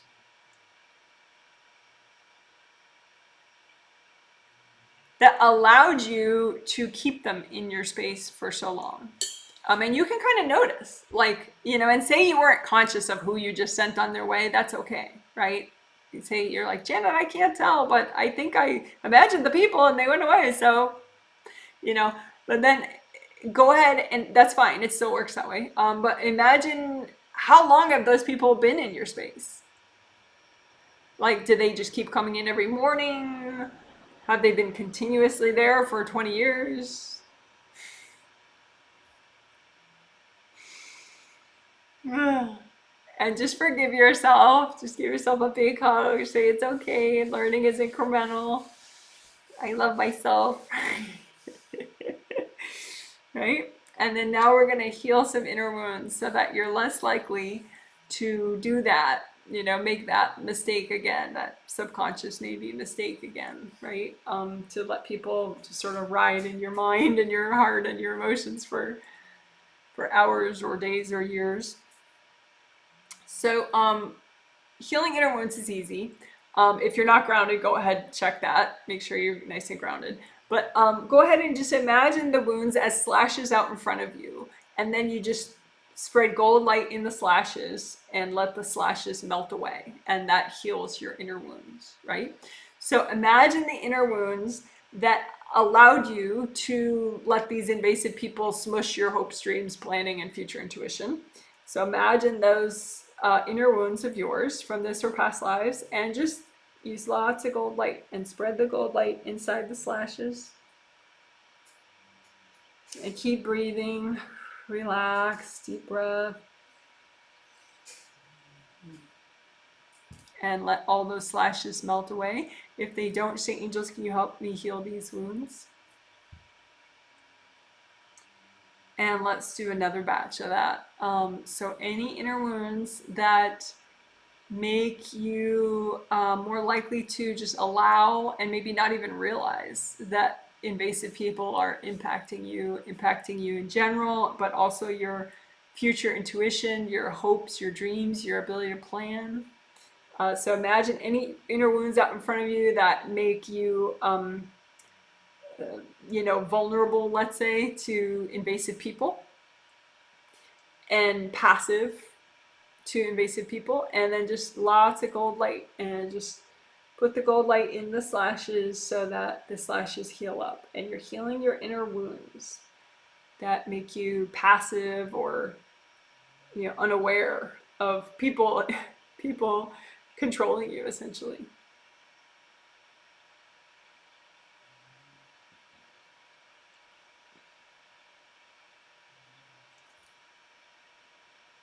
All right, good job. So that was healing inner wounds. So that because first we helped these inner invasive people talk to their angels, and go talk to their angels away from you. Invasive people that were in the way of your intuition, your hopes, your dreams, your planning energy. And then now that they're away, at least for now, then we healed the inner wounds that sort of made it so easy for those people to be in your space for so long. And those wounds, now we healed those. So let's do flower healing. I use a funny voice because I just think flower healing is fun. It works too, it really works. So flower healing is a very nourishing thing to do, super easy.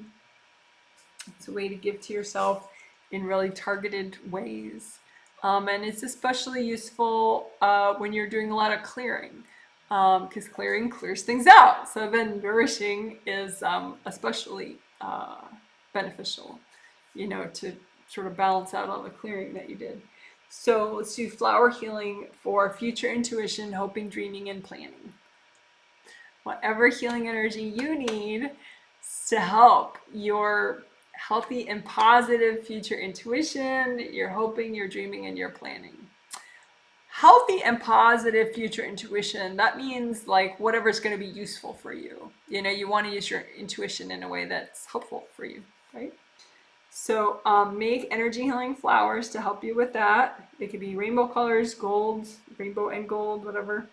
A lot of energy healing flowers that you need, the unique healing vibration that you need right now to help you with future intuition, hoping, dreaming, and planning, right? And just say, angels, can you double check my flowers? and then give those flowers to yourself. Deep breaths, just let the flowers go wherever they need to go. All right, so make more flowers, more flower healing for yourself, okay? Any healing energy that you need to help you with your positive, healthy future intuition and hoping, dreaming, and planning. And say, angels, can you double check my flowers? And make more if you're not making enough. Give yourself more and more and more. Angels, double check them. And then give them to yourself.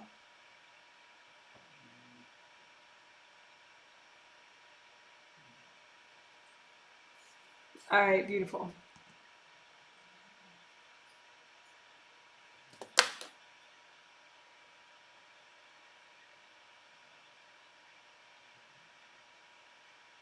So I'm just going to do a little bit extra, like melting away cords and unblocking. Just do like a little aura improvisation thing for all the 17 auras. So just imagine all your 17 auras. Unblock anywhere that you think you need to.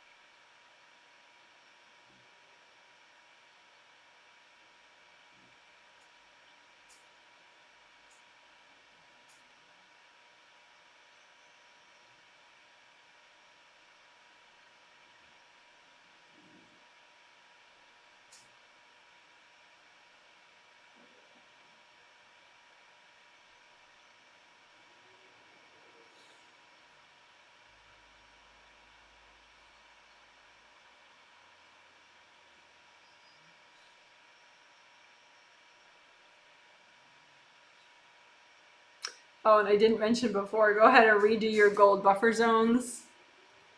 And if you don't know what those are, you can learn about them. They're very useful. They help to slow the rate of aura damage. In that video also teaches aura repair. I mentioned it earlier. So you search Janet Wright gold buffer zones to find it. And one more time, unblock your grounding.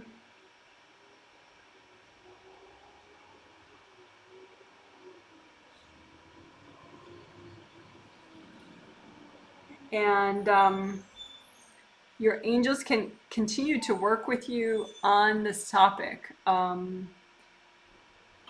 Healthy use of future intuition, hoping, dreaming, and planning. So you can go ahead and say, you know, angels, can you keep helping me with this? Can you keep helping me learn and grow and heal on this topic as much as I need for future intuition, hoping, dreaming, and planning? Because your angels can help you in your sleep. They can help you when you're awake, subconsciously and consciously. So there's so much potential to keep working on this. Obviously, you can still use the video and do it consciously as well in a more self-directed way, but there's a lot of potential with angels too. So when you ask like that, you're just making sure that you're really open to that with your angels. And then just to wrap up, you could just say, angels, can you please give me a blessing and a healing? And can you bless my future intuition, my hoping, dreaming, planning?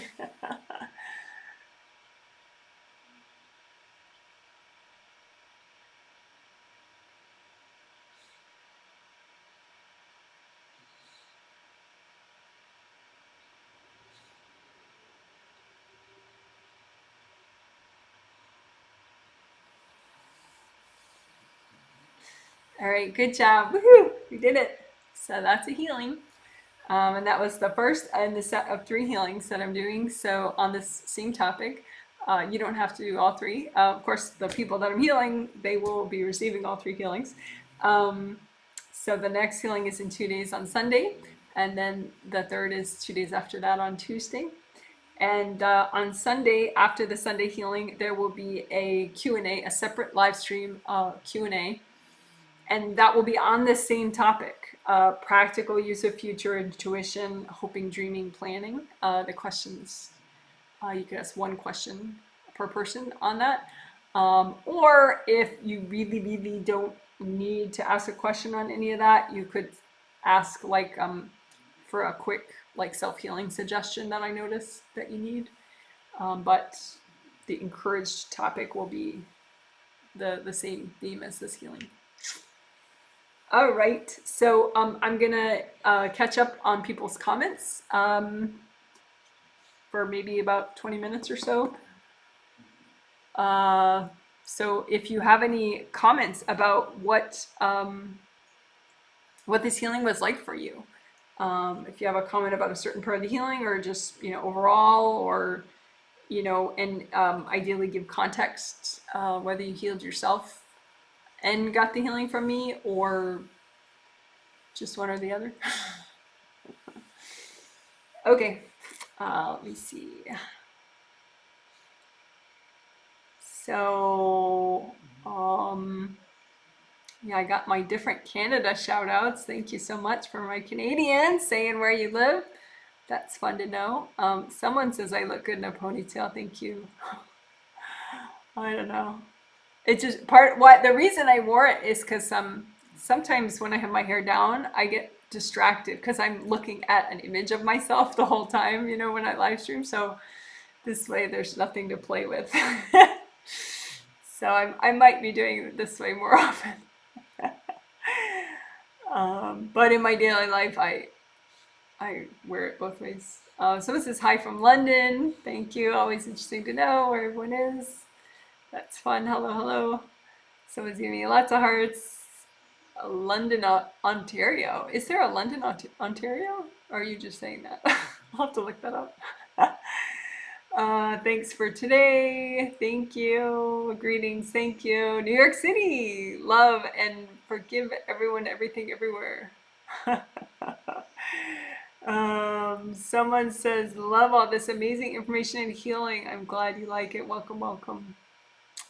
I do 5 of these each month, and they're all listed on my website on the sessions menu pay here page, which I need to rename because that's a silly name for that page. I mean, you do pay on that page, but there's a lot of information on that page, like all the themes and dates for all the group healings through the end of the year. It's on that page on my website, janetwrightreadings.com.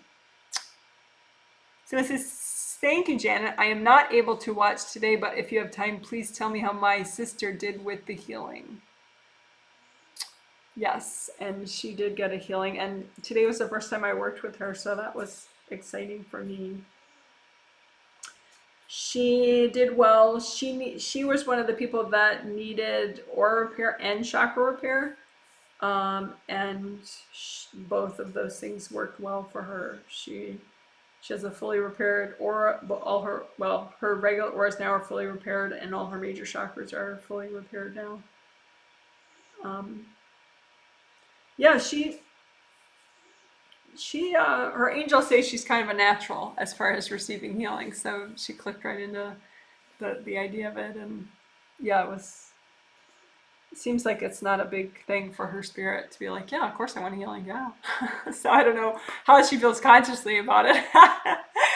But yeah, she did very well. You can let me know about her conscious experience in the post-healing survey you can fill out for her if you want. Someone says, hi Janet, can you see contracts that entities do in our energy? Maybe you're referring to when we were talking about joy killing agreements, or I don't know what you're just saying in general. Contracts that entities do in our energy. See, contracts are agreements, and that's a two-way thing. So nobody does a contract with you. You know what I mean? Like that you're some passive recipient.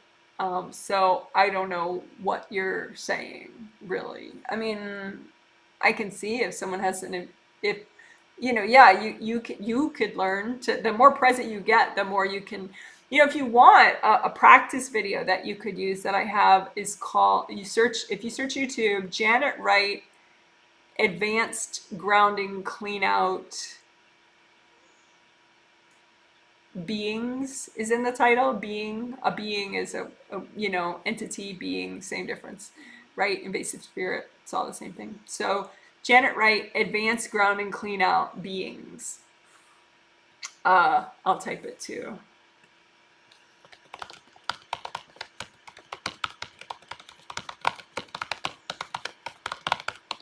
So that is a really nice, relatively centering, safe, very safe, but like, because visualizing accurately is the more present you get, the more accurate you are with your vision and your intuition and everything. So cleaning out your grounding is a great way to get more present. So that's kind of a nice, gentle, sort of friendly way to start.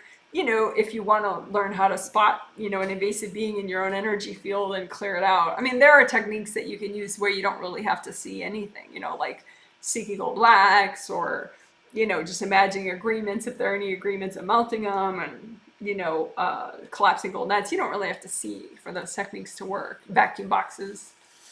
But, if you want to, it's sort of an extra level, I guess, of awareness and effectiveness to practice seeing, and that video is nice for that, because it works exclusively on the grounding, so it's not like so spooky, so you get more and more centered, and you get good at it.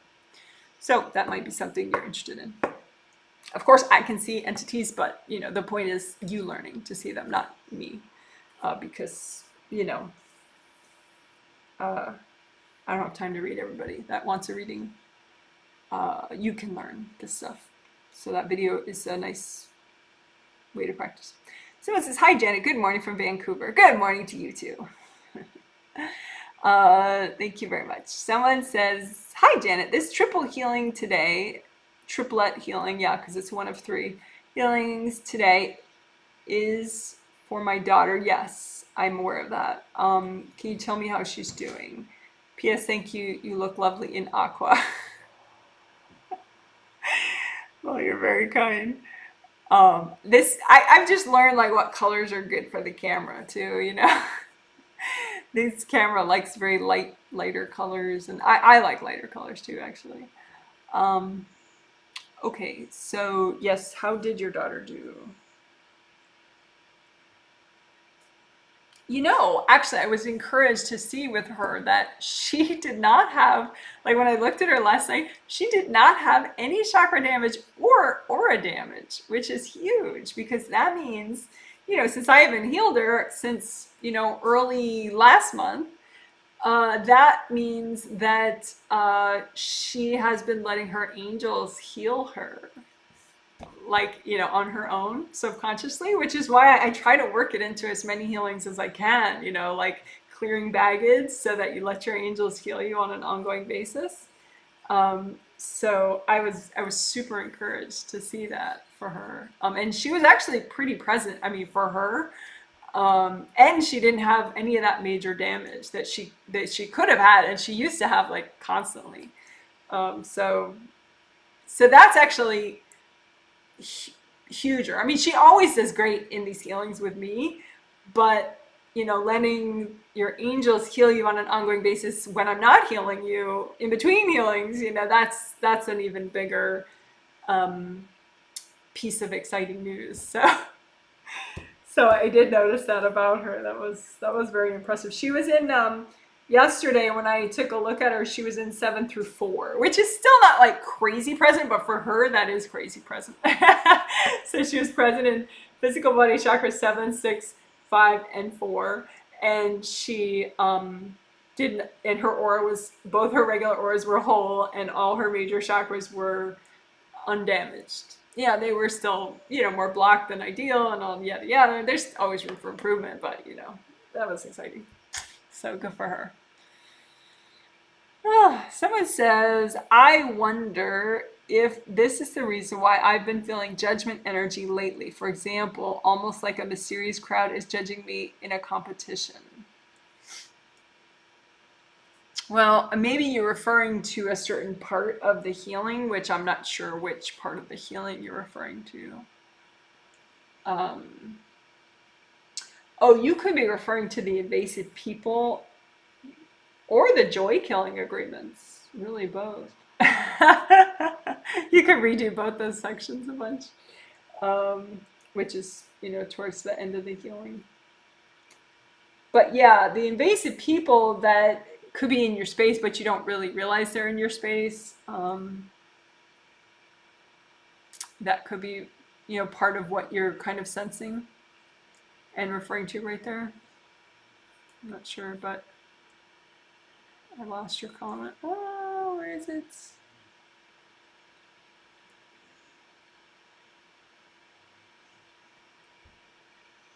Yeah, mysterious crowd, I would say, is just, family members, extended family members.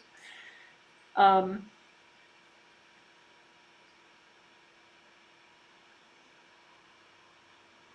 but yeah, the joy killing agreements I see from people in past lives. Yeah, that's true. That could be also part of your mysterious crowd of people judging you.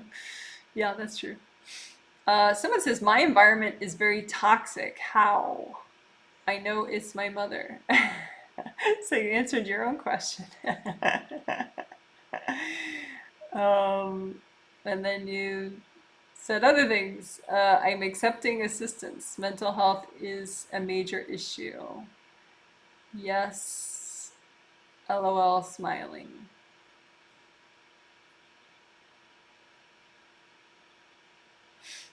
Um, well, it's not exactly a comment about the healing, but yes, mental health is very important. I'm hoping that you were healing yourself as you listen, but it's a good vibration even if you don't really heal yourself as you listen. And you're welcome to, heal yourself during any of these. If I look, you do need more aura repair. So we did aura repair more towards the start, but you could do like a video that just focuses on aura repair and learning that, along with the gold buffer zones. So in that video, gold buffer zones, I talked about a lot. You search Janet Wright gold buffer zones. It's an 18-minute video. My hair is dyed like purple and blue and stuff in the video.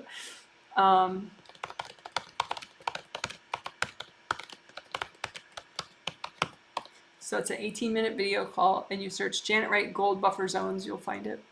Later, I'll link it below, but you could just search now. But anyway, yeah, you need more aura repair and top and back. You do not have chakra damage, so that's something.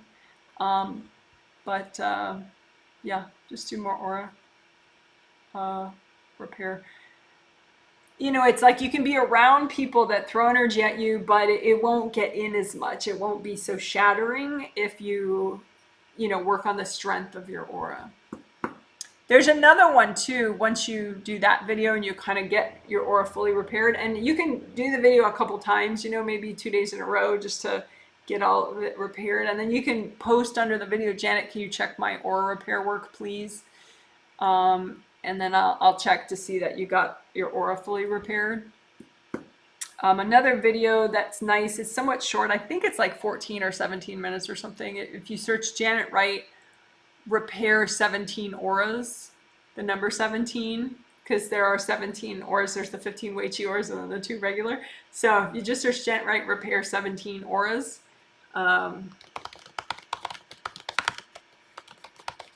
you'll find it. That's nice too, because then you're repairing the Weichi auras as well, which help to make your aura even stronger. So anyway, I hope that helps, and you're welcome to watch these live streams.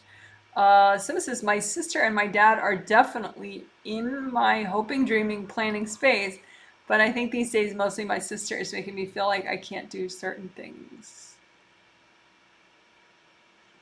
Yeah, you could do that wet blanket exercise that we did, and just if your sister or your dad are suppressing your hoping, dreaming, planning, and future intuition, then they would be some of the blankets. But then I think past life, baggage and stuff is probably equally weighing down your hoping, dreaming, planning, future intuition space. So if you just do the wet blanket exercise, that covers all your bases, the past life stuff, past life baggage, or present life people's energy. Just keep doing the wet blanket exercise.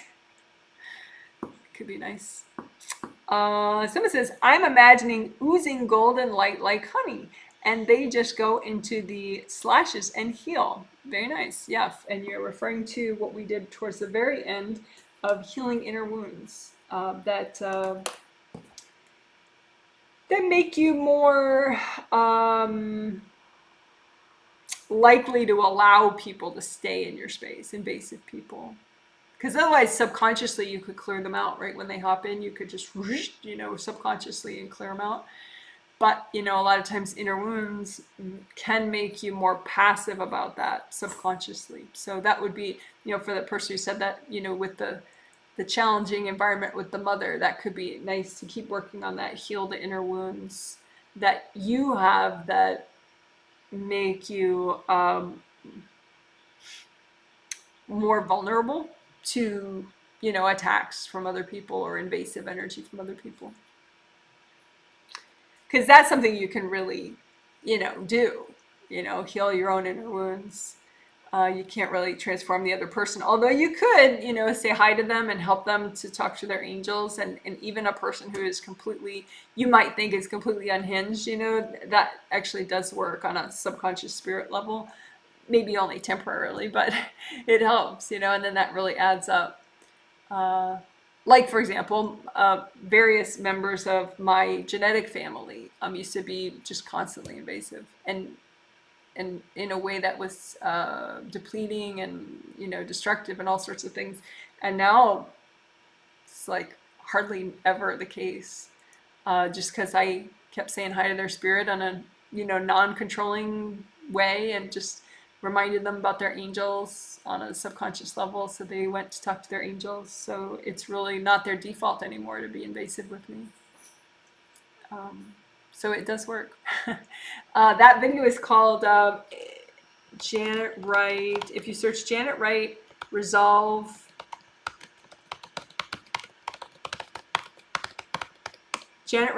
conflict boundary issues. Janet Wright, resolve conflict boundary issues. It's very useful stuff. So good. I'm glad that the golden light stuff was working for you to heal your inner wounds. That's great. Someone says, I'm going to wrap up soon. Someone says, hi, Janet. I'm exhausted a lot this past month. Could you tell me what's going on?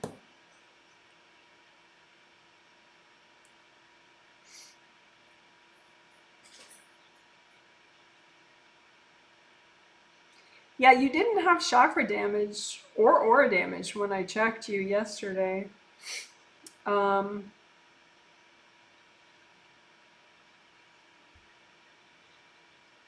Seems like you're trying to bring in a lot of new energy, which is a good thing, new energy of yours, but that you're just a little too blocked up here. So I would just say maybe there is a, if you like a walkthrough for it, there's a, if you search Janet Wright Positive Change Rain, and then demo is in the title too, because it's one of those demo videos where I'm just healing myself and whatever I need, and I just say it out loud. So, but there's Positive Change Rain is in the title. So if you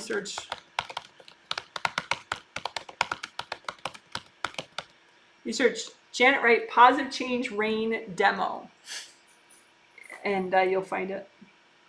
But basically, just, keep this stuff all clear so that when the new energy comes in, it's not so like disorienting and weird.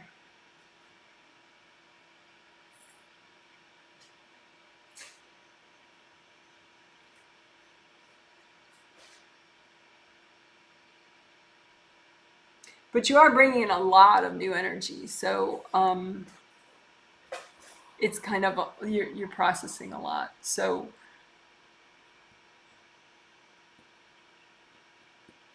I guess don't expect like total super productivity, but you should be able to be a lot more functional if you work the upper part of your aura and your creative rings more.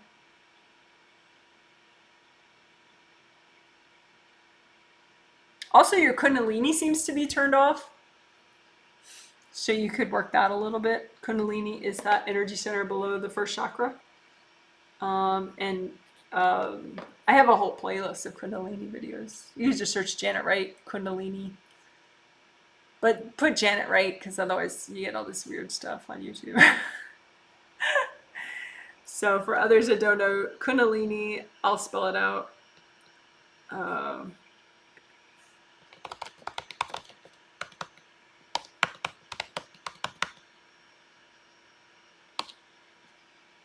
Janet Wright Kundalini.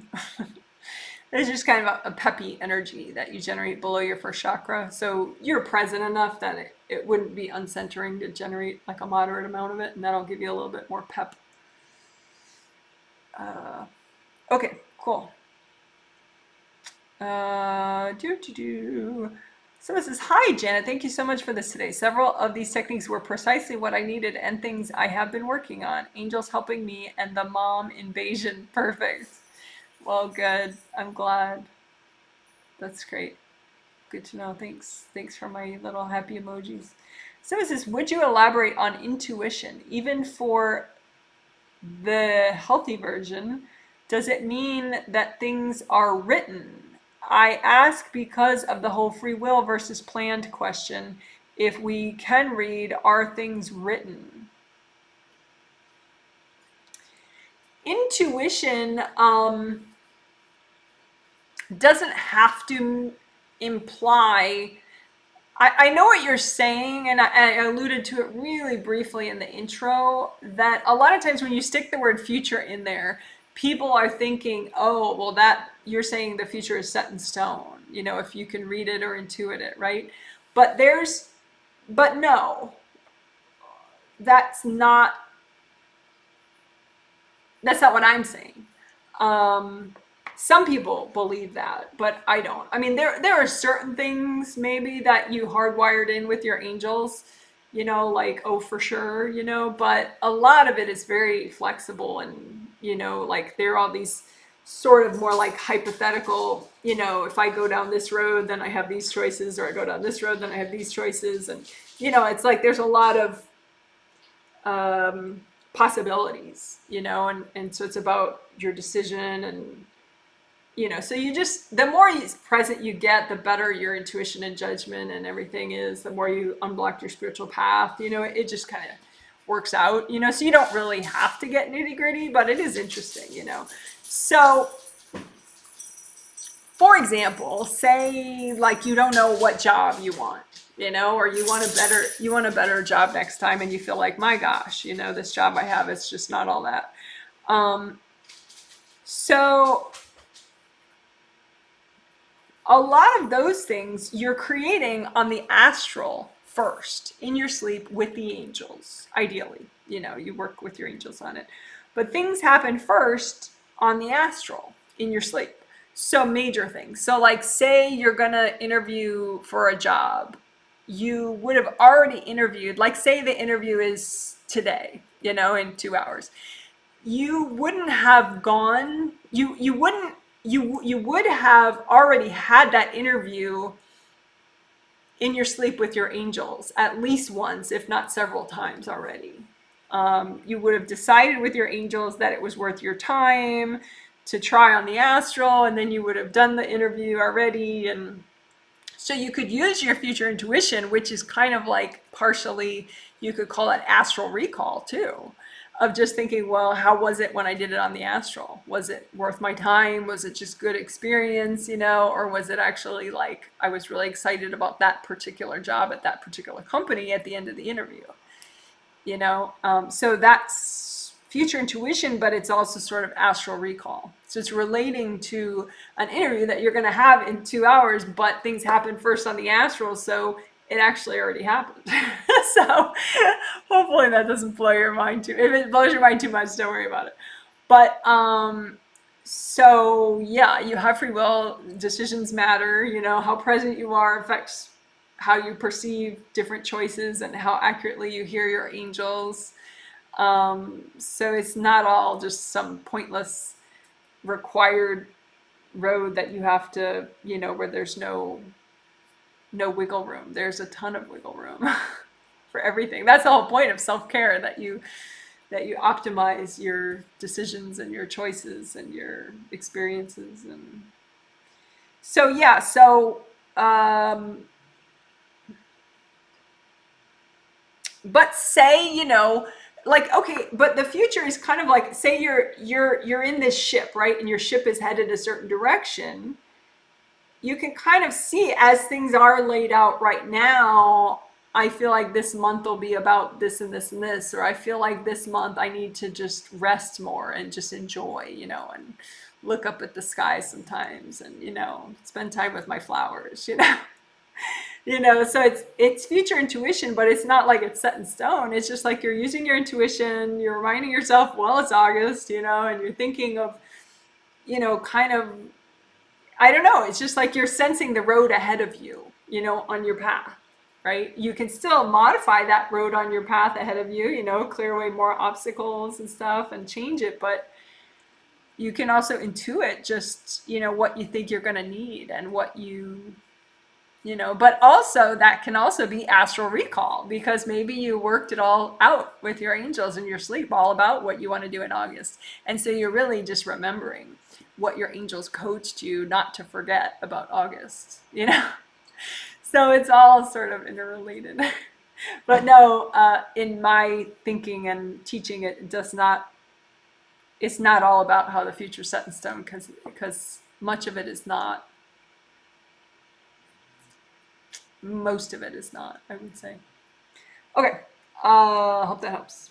Someone says, I was really distracted during the healing. I was a participant until we cleared the distractions. How funny is that? I feel very centered now. Thanks, Janet. That's hilarious.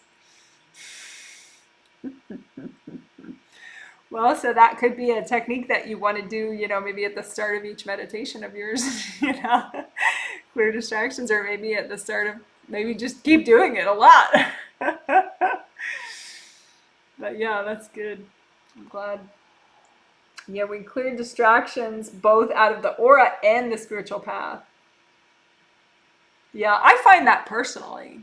Usually, I think I clear just in general for daily maintenance. I clear my aura enough that maybe I don't have really a lot of distraction energy in my aura, but I find that when I'm distracted, I'm like, what is my problem? It's on my spiritual path. Like the distractions, it's just like, some hailstorm coming at me that I can clear off, and then all of a sudden I get the focus that I've been trying to get all day. I finally get, So yeah, clearing distractions off of both, out of your everything, all your auras and your groundings and everything, and chakras and blah blah blah, and then also off your spiritual path. Glad that helped. That's funny. So this says, I was so distracted and not able to sit through this whole session, which is not like me. Can you see anything that might be causing that?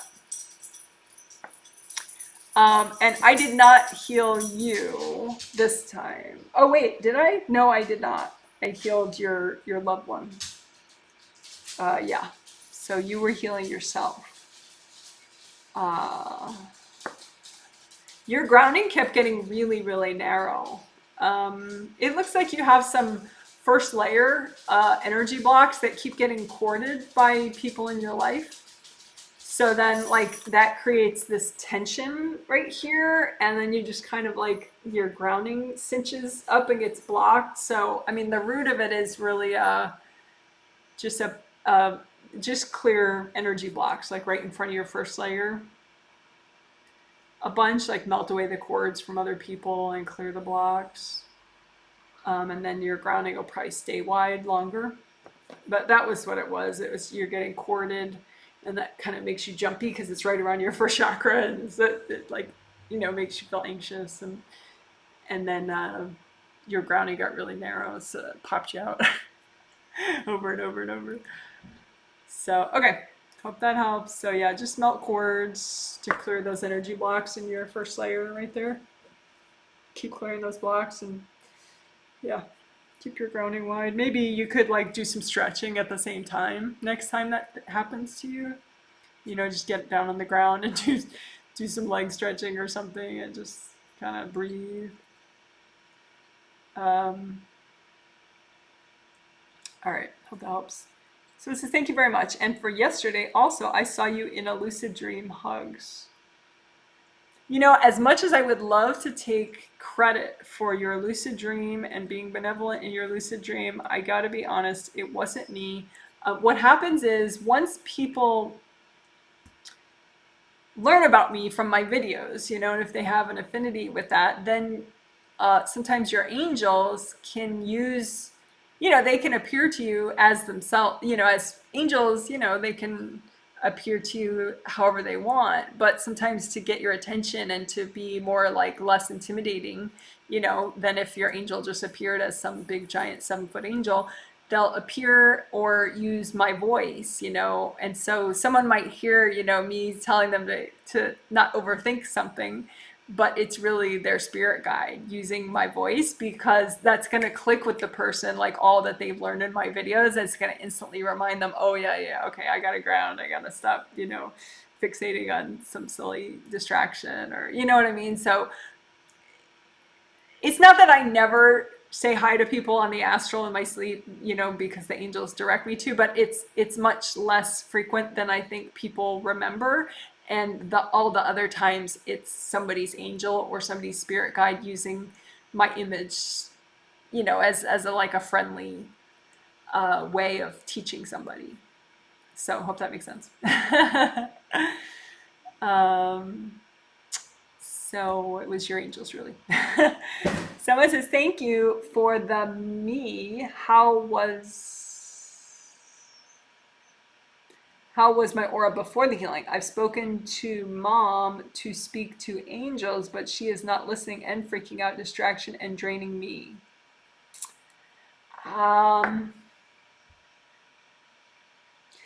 She needs aura repair and chakra repair. So that's why she keeps freaking out, and she won't, like, it's hard for her to listen to, you know, this advice of let your angels help you. So you can be very specific in that case and just say, your angels can repair your aura. Your angels can repair your chakras. Ask your angels for help repairing your aura and repairing your chakras. Because people can get so worked up that they don't let their angels do the healing, you know, and so they never get better, you know, they just can get so wired. And so if someone listening to me says, oh, that's me, I get so wired, then that could be a learning moment for you too. Just realize, like, okay, I need to calm down enough to let my angels do more deep, more thorough, more transformative healing with me. Because it's possible to get so worked up and wound up and over caffeinated or over irritated that, or over scared or whatever, that, you know, you're blocking angel healing, you know, which obviously you don't want. So just try to calm that part of you down. Okay, I'm going to calm the most freaked out part of me down. It's okay. I'm safe. You tell yourself you're safe to, you know, just breathe. Anyway, so I hope that helps. I did that with your mom, and she is getting a deeper healing now than usual, but I think you might have to do that in general with her. You know, tell her specifically what she should allow her angels, what she could allow her angels to do. You know, have your angels repair your aura. Have your angels repair your chakras. You're not brainwashing her, but you're being very specific, you know, about what she can let her angels do if she wants, because then she's like, oh, okay. You know, like that gets through her inner freak out. Okay, hope that helps. Someone says, thank you for your work with us today. I got a burst of anger when you worked on the stuff right before the healing flowers work. Before the healing flowers, we were doing invasive people in your space that you might not realize that are impacting you. So your anger or your fear or your freak out energy might not actually be yours. It might be somebody else's. And then we did heal inner wounds. So I'm thinking it was probably an invasive person that you washed out, and then they came back all angry. I was like, how dare you clear me out? I've been there for you all the time. And whoa. So just go ahead and talk to those invasive people and say, hey, your angels can repair your aura, and that's going to really help you. You know, like try to so they don't keep coming back all angry. But yeah, that was an invasive person coming back.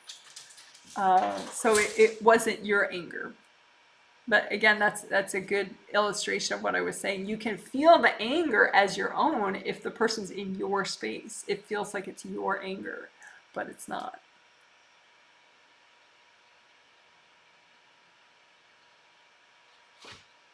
And that actually is a good lesson for somebody else she's not getting this healing, I don't think. I don't think so, but she often has issues with anger and getting into arguments and stuff. And yeah, sometimes your anger that you're feeling is just somebody else who's angry in your space, and then you feel it as your own. So you can clear out any people that are in your space making you feel anger. Someone says, as healers, there are people that want to stay and invade the energy field. How to deal with these people? Same way. Yeah, we did it towards the end of the healing. The whole section about after the joy killing agreements part and clearing ahead of you on your path, then we did invasive people. And we so you can redo that part once I get the timestamp links done and the healing summary. It'll be in the comment section, but it's towards the very end, and it'll say invasive people in capital letters. Just redo that part. We basically had them go talk to their angels, and then we healed the inner wounds within you that make it so easy for those people to get in and stay in. So there's that. And then we did flower healing too. Well, that was more for the theme.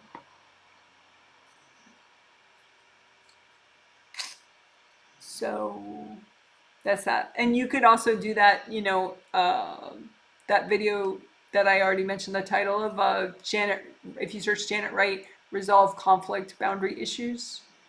That's more in depth and walks you through the process of helping those people to deal with their angels, and so they leave you alone. Someone says, oops, thanks for the healing. Thanks for healing me. You're welcome. Someone says, thank you. You're welcome. Thank you. You healed me. I have some back pain. Are there energetic components I could work on, please? Yeah, you have a lot of like back, left, lower, layers 3, 2, 1. Lots of like movie cloudy things. So just keep recycling beings that you find, because each aura layer should be just, nice flowy color, the same color that you wanted it to be, the same color you wanted your chakra to be. So if you have your third chakra be yellow, that means that that third layer all the way around there better be yellow. Or you have your second chakra be orange, then all this should be orange, and then first chakra red, then all this right up against the skin should be red. So but it's not, it's like all gray and black and cloudy and movie. So it's probably just beings back there.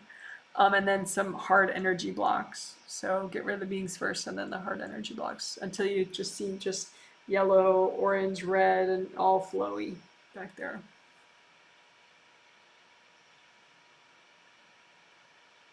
That would probably clear up most of it.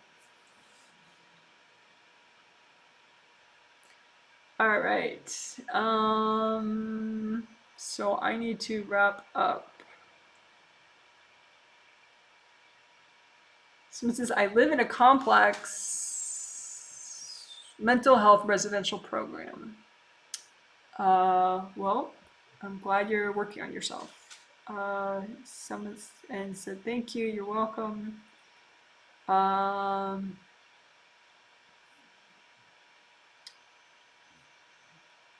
So, all right, somebody else says, full hip replacement 4 months ago, still pain in hip. I have been clearing hip. What do you see? I do need to wrap up. So, I mean, first of all, I would deal with your aura damage first before you get too much into hip healing, because you got to get your basics first. I know that's hard to, you could say angels, can you please heal my hip? Angels, please heal my hip. You be sure to say angels so that your angels do it. I'm not just any old riffraff. But yeah, but then work on aura repair first, and then big wide grounding. Those two things. So work on aura repair by because like if it's like if you're worried about your house isn't warm enough, and you're like, okay, something's wrong with my furnace, my house isn't warm enough, but then like your whole back, all your windows are open, so obviously the furnace can't do its job if your back windows are all open. So like you got to get your aura repaired nicely first, and then get wide flowing grounding first, and then you can do more detailed work localized on your hips.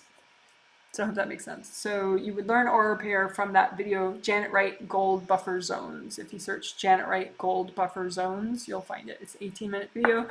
My hair is dyed red and purple, or blue and purple. All right. Someone says sounds about right. Oh, because I was talking about what happened to you during the healing. Someone says, just wondering if you can tell me how my brother did with this healing. You know, he's funny. This is, I don't know if it's the first time I've worked with him ever, but certainly in a while.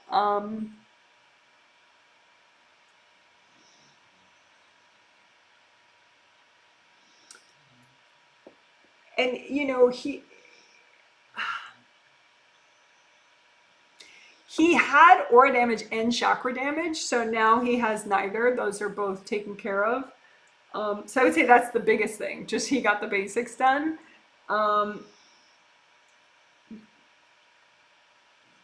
And the chakra repair stuff, you know, and unblocking stuff. So all the basics is what he needed the most, obviously. But ironically, the invasive people helped him too, because in when you're going through hardships, everybody tends to get in your space, you know, like offering sympathy and stuff. So actually, that helped him just as much as all the basics helped him getting invasive people out of his space. So yeah, he did well. He did well. So I'm looking forward to healing him in the other healings coming up. Someone says, can you check my first layer? Yeah, it's really tight and clamped up and blocked. But so is your second layer and your third layer. So you got to do things in order. Like, you got a lot repaired in this healing, but then your inner 3 aura layers are too blocked. So you could do that video, get present in second and first chakras, because that works a lot, second and first aura layers, not the third, but you can still do it with your third layer. So if you search Janet Wright, get present, the number 2 space, the number 1, Janet Wright, get present 2-1, you'll find it. But yeah, your inner layers are very compressed, but that video will help you unblock them more.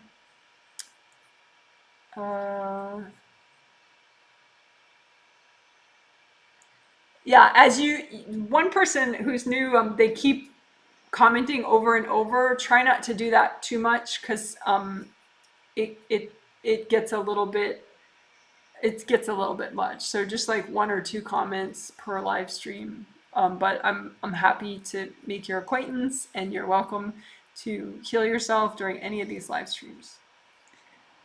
Someone says, I missed this because depressed from and being attacked by a prejudiced judge, blah, blah, blah. What can I do to feel better from your... As I do not feel better from your healing, what can I do to have support?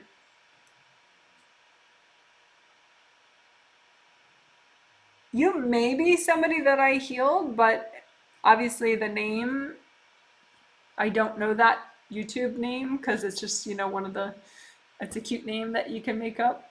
So I'm not sure if I just healed you or not. If I did, then, yeah, I don't know. I mean, there is one person that I'm healing that does have a lot of legal issues that would have commented about that. And she did receive the healing, and she did release a lot. I just think there's so much going on that what she feels is the turmoil. She doesn't feel what got repaired and released. But it doesn't mean there wasn't a lot repaired and released, but there is a lot of like spinning sort of conflict energy within her aura.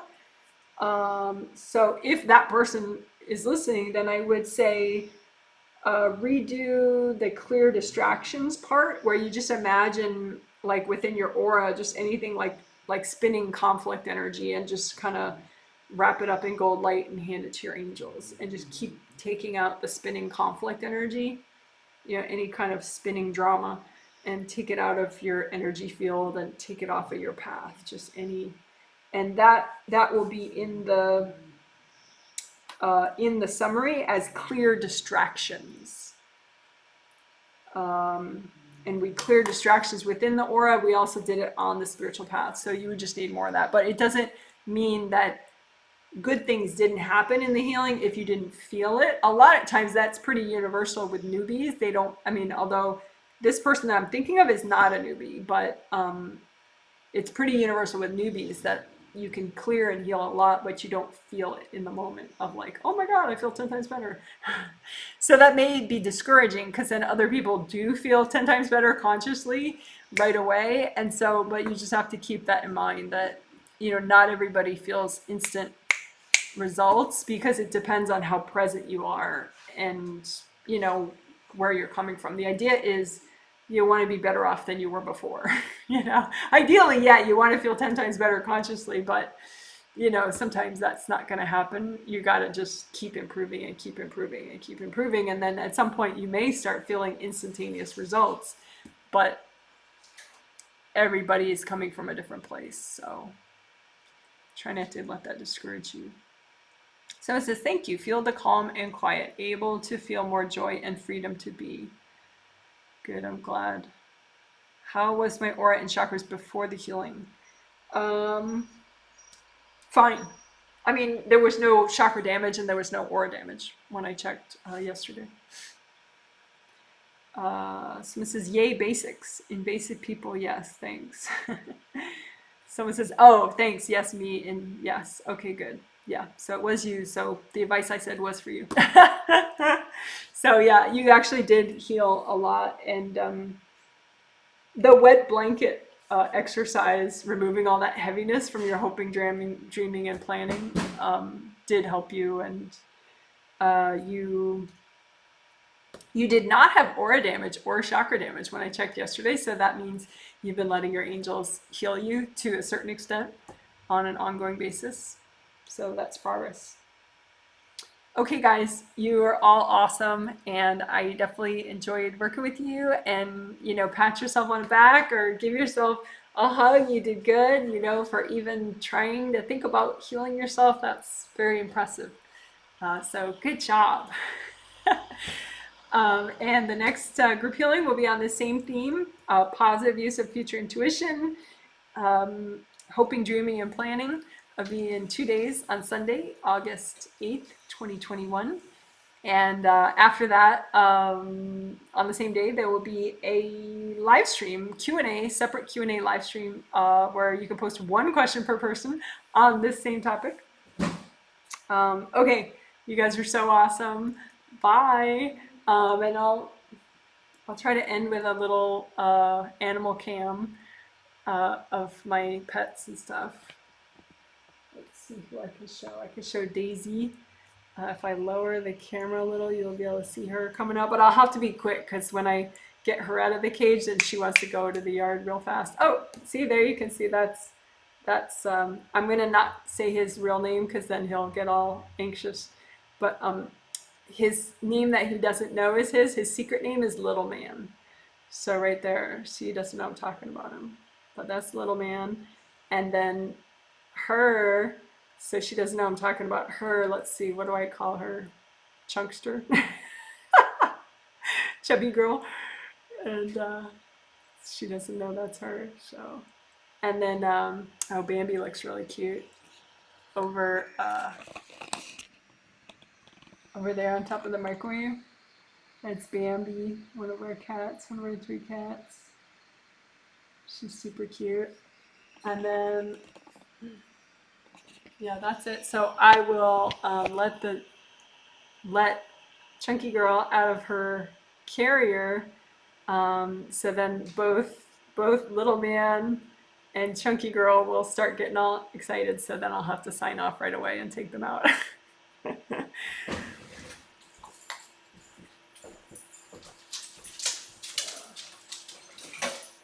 we go. There we go.